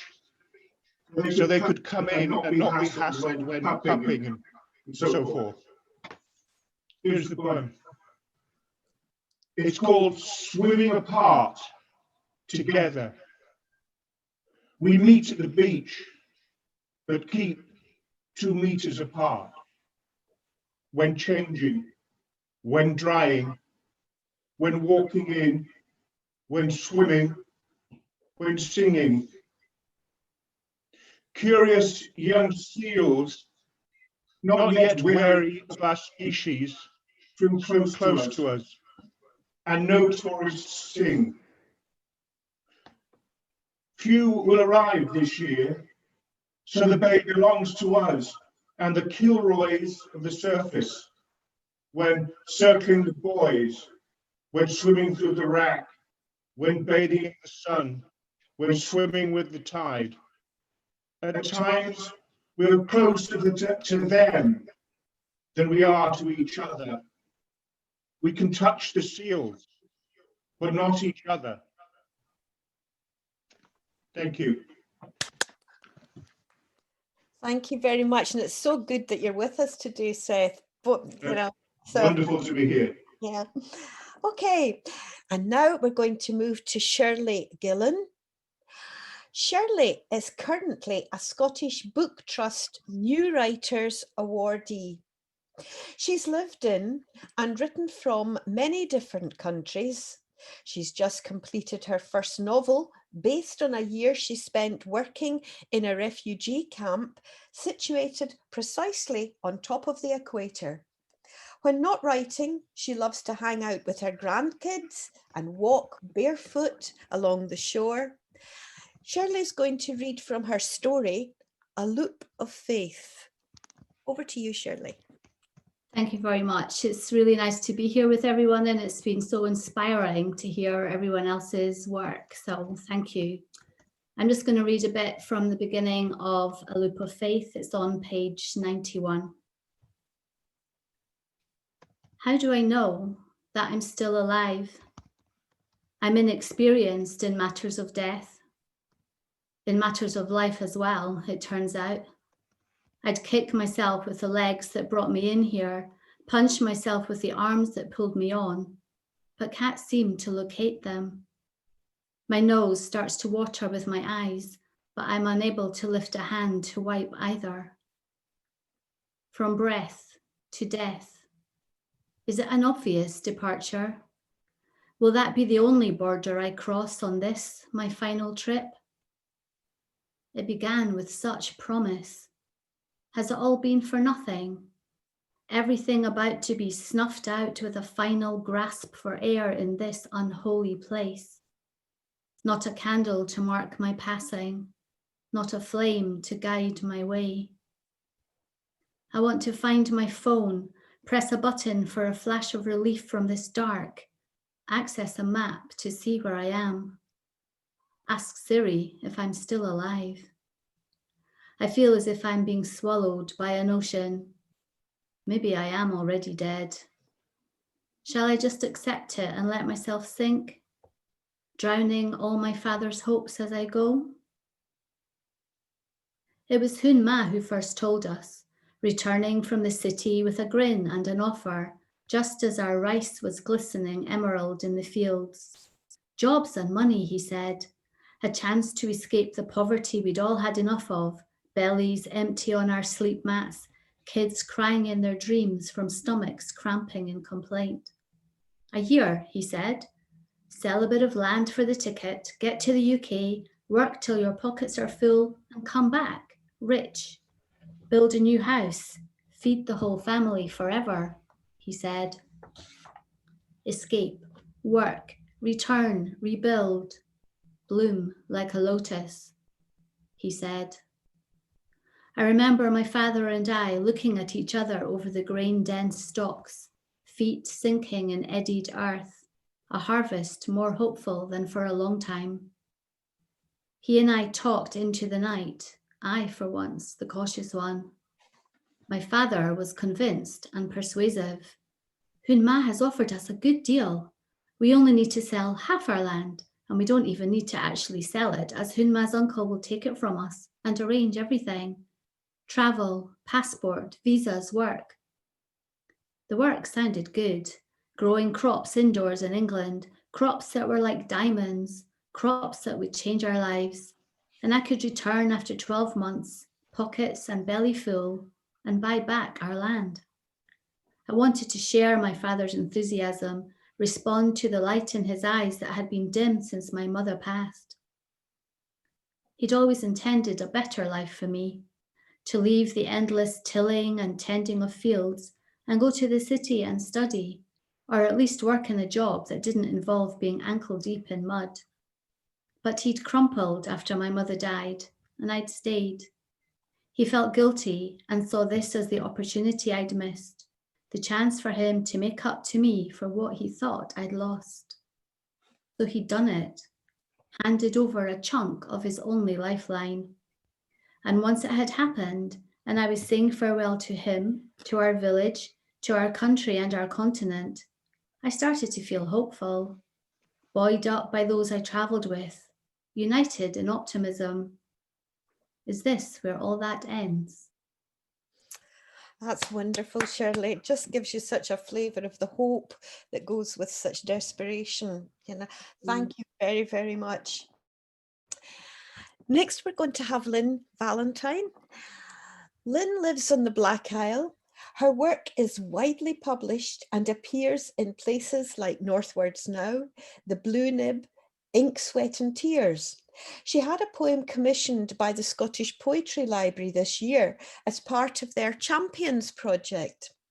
She's organising her first poetry pamphlet under the mentorship of Cinnamon Press, after winning a place on their pencil mentoring competition for 2020. Lynn has 2 poems in the anthology, Golden Eagles Above Jura and Minlocki. Lynn, it's over to you now. Hi everyone, it's lovely to be here. The first poem I'm going to read is Minlocki. It's about a clitty well up the road from me at Minlocki in the Black Isle. And when Mum was still alive, we went there and tied cloths at the well to try and get well. Mum wasn't very well at the time, and I was hoping for a child. None of those things happened, so this is really a poem about that, about Mum's death and about my childlessness. So it's a bit of a sad one, but anyway, here it is, Minlocki. We knot our wishes round the well, tie at the ma to the trees, white for a bairn, blue for a cure, where nervous gaggles ringing at corbies croaking in the aldocks. Nane grant it, nane last it, the reed running, the blackness taking our us baith. You awa by simmer dim, me and my belly empty. Noo they're clearing the woods, taking awa the sheets, the cloots, even a pair of drawers. I think the last would make you laugh. I wish I could still ca' you mither, see your head turn round at my call. Some grey afternoons I'd honour, echo your name into the well. So that's that one. This is a bit more hopeful. It's on page 29. I think we can all do with a bit of hope in these times. And it's called Golden Eagles Above Jura. It's quite self-explanatory. We spotted 4 of them, a gyre of muscle and wing, high cries leaping out to the sound and back again, circling above Barn Hill, shadows breaking on the roof and fields. We talked of Orwell, how the world seemed doomed decades on, and yet we couldn't break our gaze from this soaring, this upward draft of gold and song. Thank you. Beautiful, and absolutely beautiful, really. And next we're going to have Di. Dive on now. I know you're there, Di, because I've seen you, and Jenny brought you a cup of tea earlier. Right. Since lockdown, Di has been mostly editing, going over what has been written in the last 15 years or so. He has also written a couple of new pieces, one about a frog, another called The News. Di's work featured in the anthology Brushes with War, which was a collaboration with the Kelvin Grove Art Gallery's exhibition, focusing on World War I art from Germany, British, American and Belgian artists. But today, Di is going to read the poem, The March. Di, it's all yours. Thank you very much indeed. Thank you. First of all, I'd like to apologize to Kirsten for interrupting when my grandson came in with a cupcake, which he just made. And I'm afraid I hadn't muted the mic. So I apologize, Kirsten, right? This one is entitled The March, and before coming to Glasgow, I'd never experienced any of these marches, these sectarian marches, and I was totally amazed by them. And ever since, I've really liked to get in the crowd and really sort of feel what these people feel, or try to understand what it's all about. And I'm afraid now I'm definitely on the police records because, of course, they take video and photographs of everybody in the crowds, and especially amongst, you know, the flag wavers of various sorts. So I'm probably reckoned to be some kind of trouble. Anyway, the march. The pipes and drums resound as they walk down into the city centre. The boom of the bass drum, the rattle of drumsticks, the shrill sound of the silver flutes. This is no empty parade. This is belief. Don't mess with us. Thank you very, very much, Di. That was lovely, terrific. I will just close that part of the section. So you can all read everything you need to, especially the people who are only able to hear a short part of something like an extract from a short story, read the whole thing in here. And we strongly recommend that you do consider maybe purchasing an extra copy or two to give as Christmas presents or something of the surfing anthology. But for my part now, I'm going to close and hand back to our chair, Jennifer, who will tell us about Makars. Over to you, Jennifer. Thank you. Thank you. Thank you very much, MT. So we'll do this the same way as we did with the Scrievers. We'll start with Finola. I'll give you the introduction and then we'll go on to drum roll. Jim Mackintosh is our Makar for 2021. Congratulations.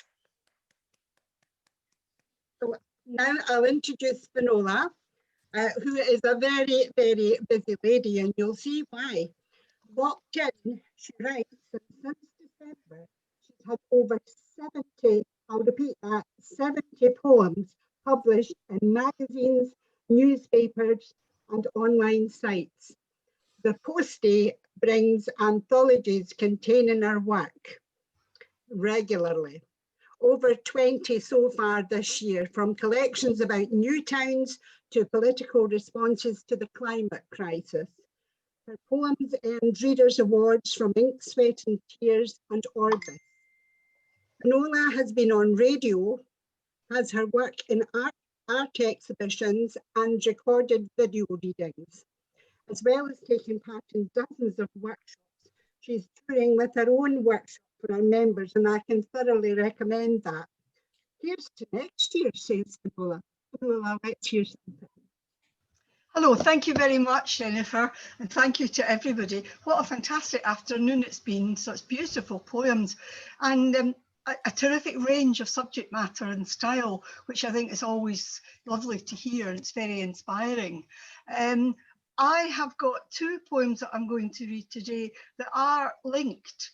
I do write in Scots, and I read it in Scots, but occasionally I feel that I need to give a nod to my Irish roots. So both of these poems today are about Ireland. The first one links in a strange way with Di's. The first one is set in Belfast. I don't usually give introductions, but the only thing you kind of need to know for this is it refers to Seamus Heaney's blue plaque. And Heaney was very prominent in Queen's University Belfast. And it's a lovely thing that on the, I think it's on the pavement, I've seen it. It's on the pavement outside the university. And so I wanted to write about that aspect of Belfast, which is quite often overshadowed.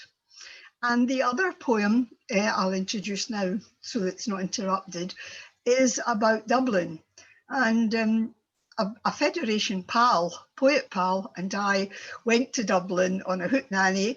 I won the Blue Nib chapbook competition, and I went to collect my prize.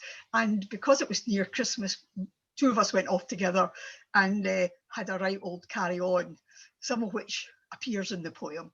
Okay, so here we go. I'll just get the poems up. Belfast remembers. Evening, and I see Billy is on and off his horse, riding high over the city's candy-striped curbs. Insolent bunting celebrates discord.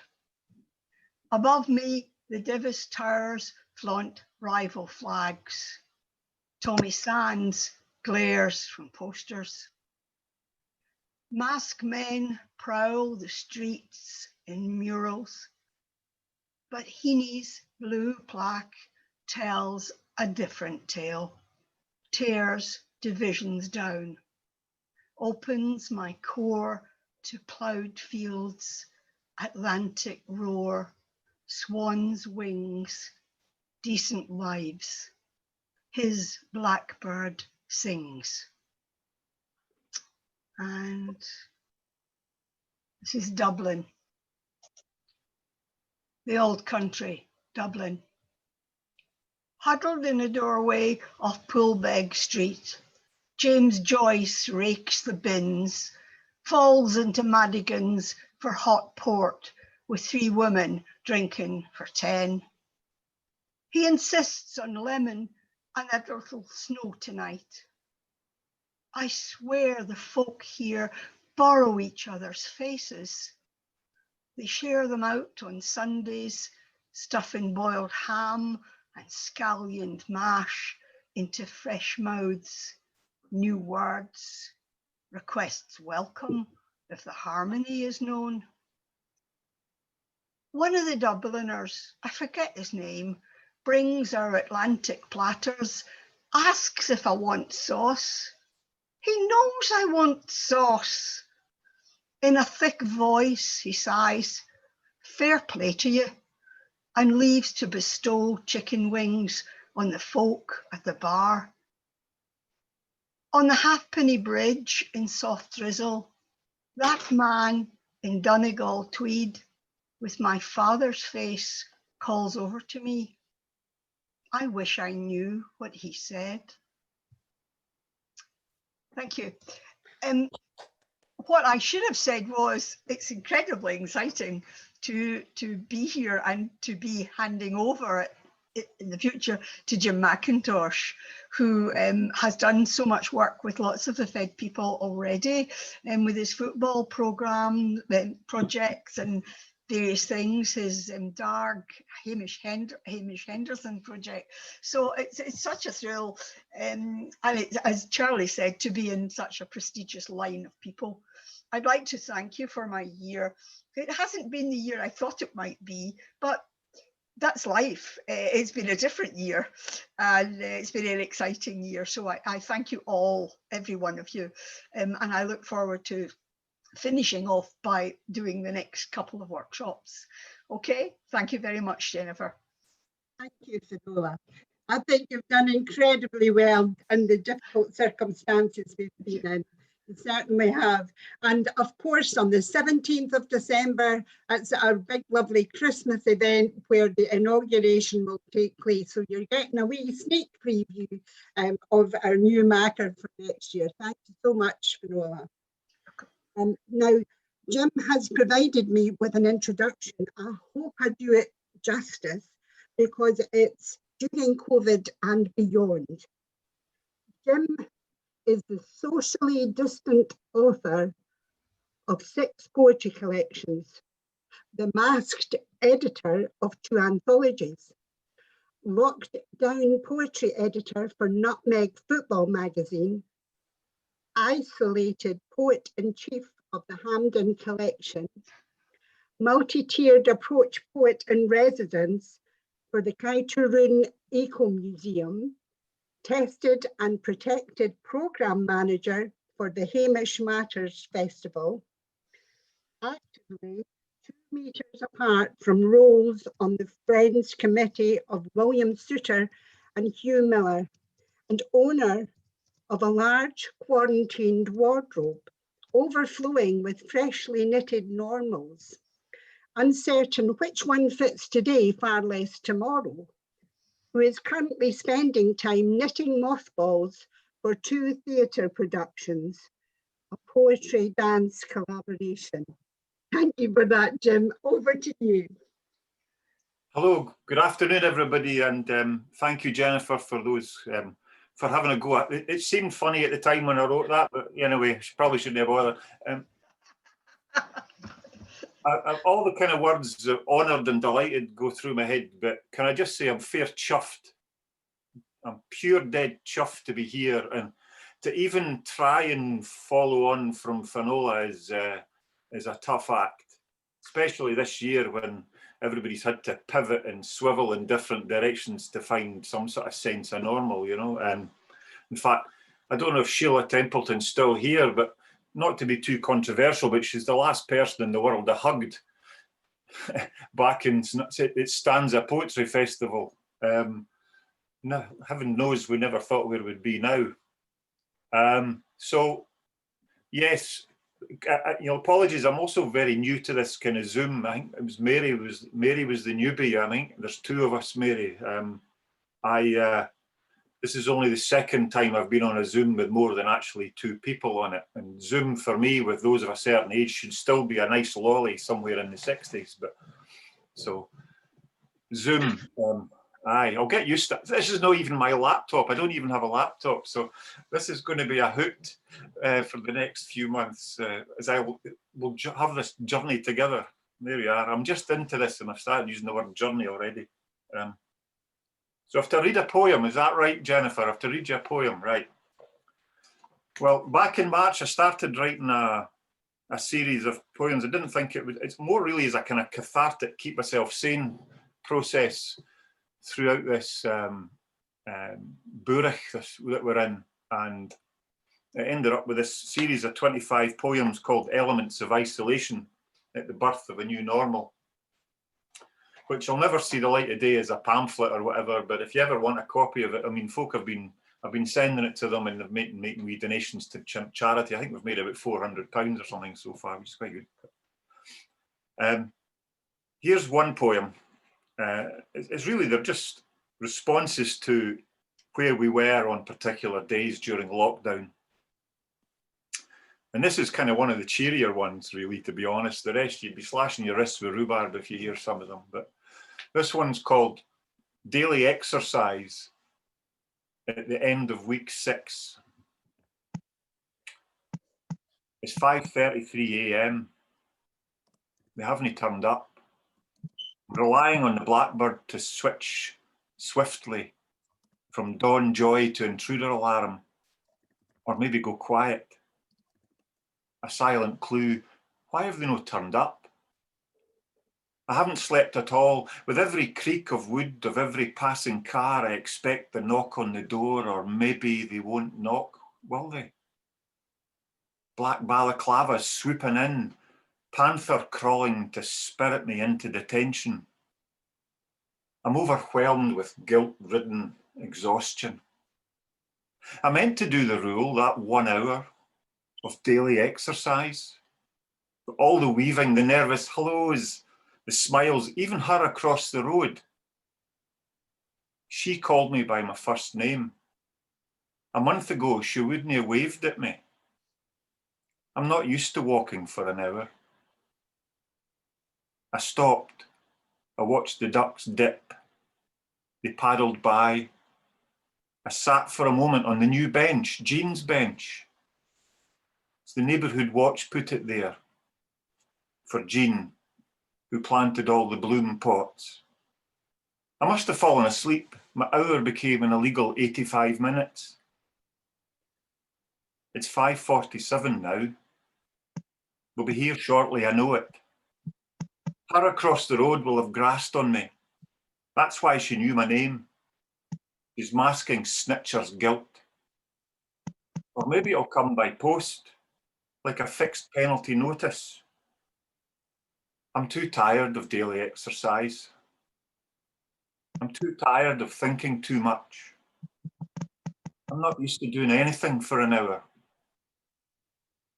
It's 5:50 now. Let them come. Thank you.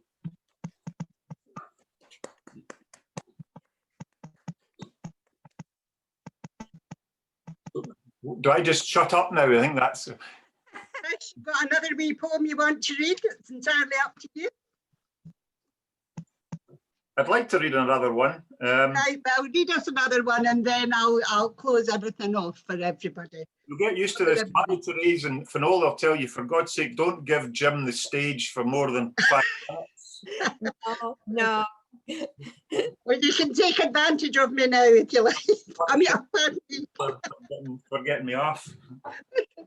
I'll read you another one from here called the Tragedy of Good Coffee. He said, looking for the right page. The Tragedy of Good Coffee. This is after 5 weeks. I woke to the sirens of starlings, the pink moon dissolving into blue hills, and the intermittent stab of the neighbour's house alarm. The coffee was good, but nowadays the news is never good. It keeps coming in waves, ignoring the timetables of centuries, folding over me like it's heavier than normal. I've forgotten what normal is. For now, waves, delicate lace edges ripped by acidic flotsam, opaque media shards, razor-edged grief, and the quietly spoken, assured bravery of nurses and doctors, ebbing and flowing, catching the tide to sleep on the dry edge, exhausted before the next tide comes for them.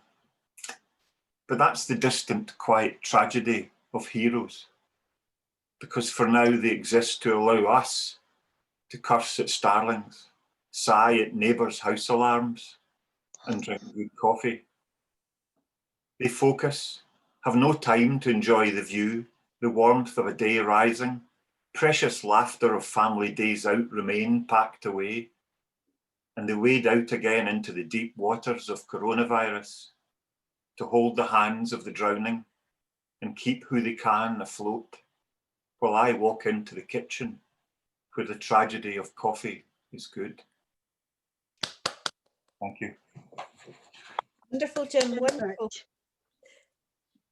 Thank you very much, Jim. I'm so glad we finished on that poem. It's very appropriate. Thank you very much. Now I'm just going to conclude. By the way, it's lovely to see people from the Black Isle and Mull and all over. It's just lovely that you're able to join us. It's been a real pleasure listening to everyone. It's been such diverse readings, from the zoo to a rave, from soup to spam, bird watching, swimming with seals, the nonsense at school, to the sadness of folk taken cruelly before their time. Falling stars, wonderful stuff. So my gratitude today to Janet for doing all the techie stuff in the background, to Rose and MT for introducing everyone so wonderfully. Alan McGlass, who doesn't often like to be mentioned, but he was our editor and did a great job. The selectors, Emma Mooney, Neil Leadbeater and Sheila Templeton. Stephen Watts for his generous comments on the book. Drumcross Publishing for the cover design. And Curry's Print in Roxburn. Finally, I want to say just thank you to Leela, Charlie, Finola and Jim for those fabulous readings. It was a real treat. So now I want you all to have a wee hoolie, take your mics off and give everybody a great cheer. Thanks for coming, folks, and stay safe. Yay!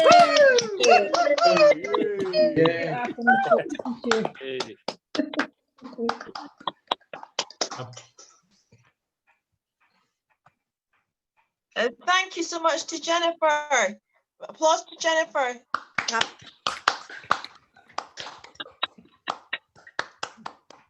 Been a real pleasure. A lovely afternoon. Stay safe, everybody. Have a lovely weekend. Bye.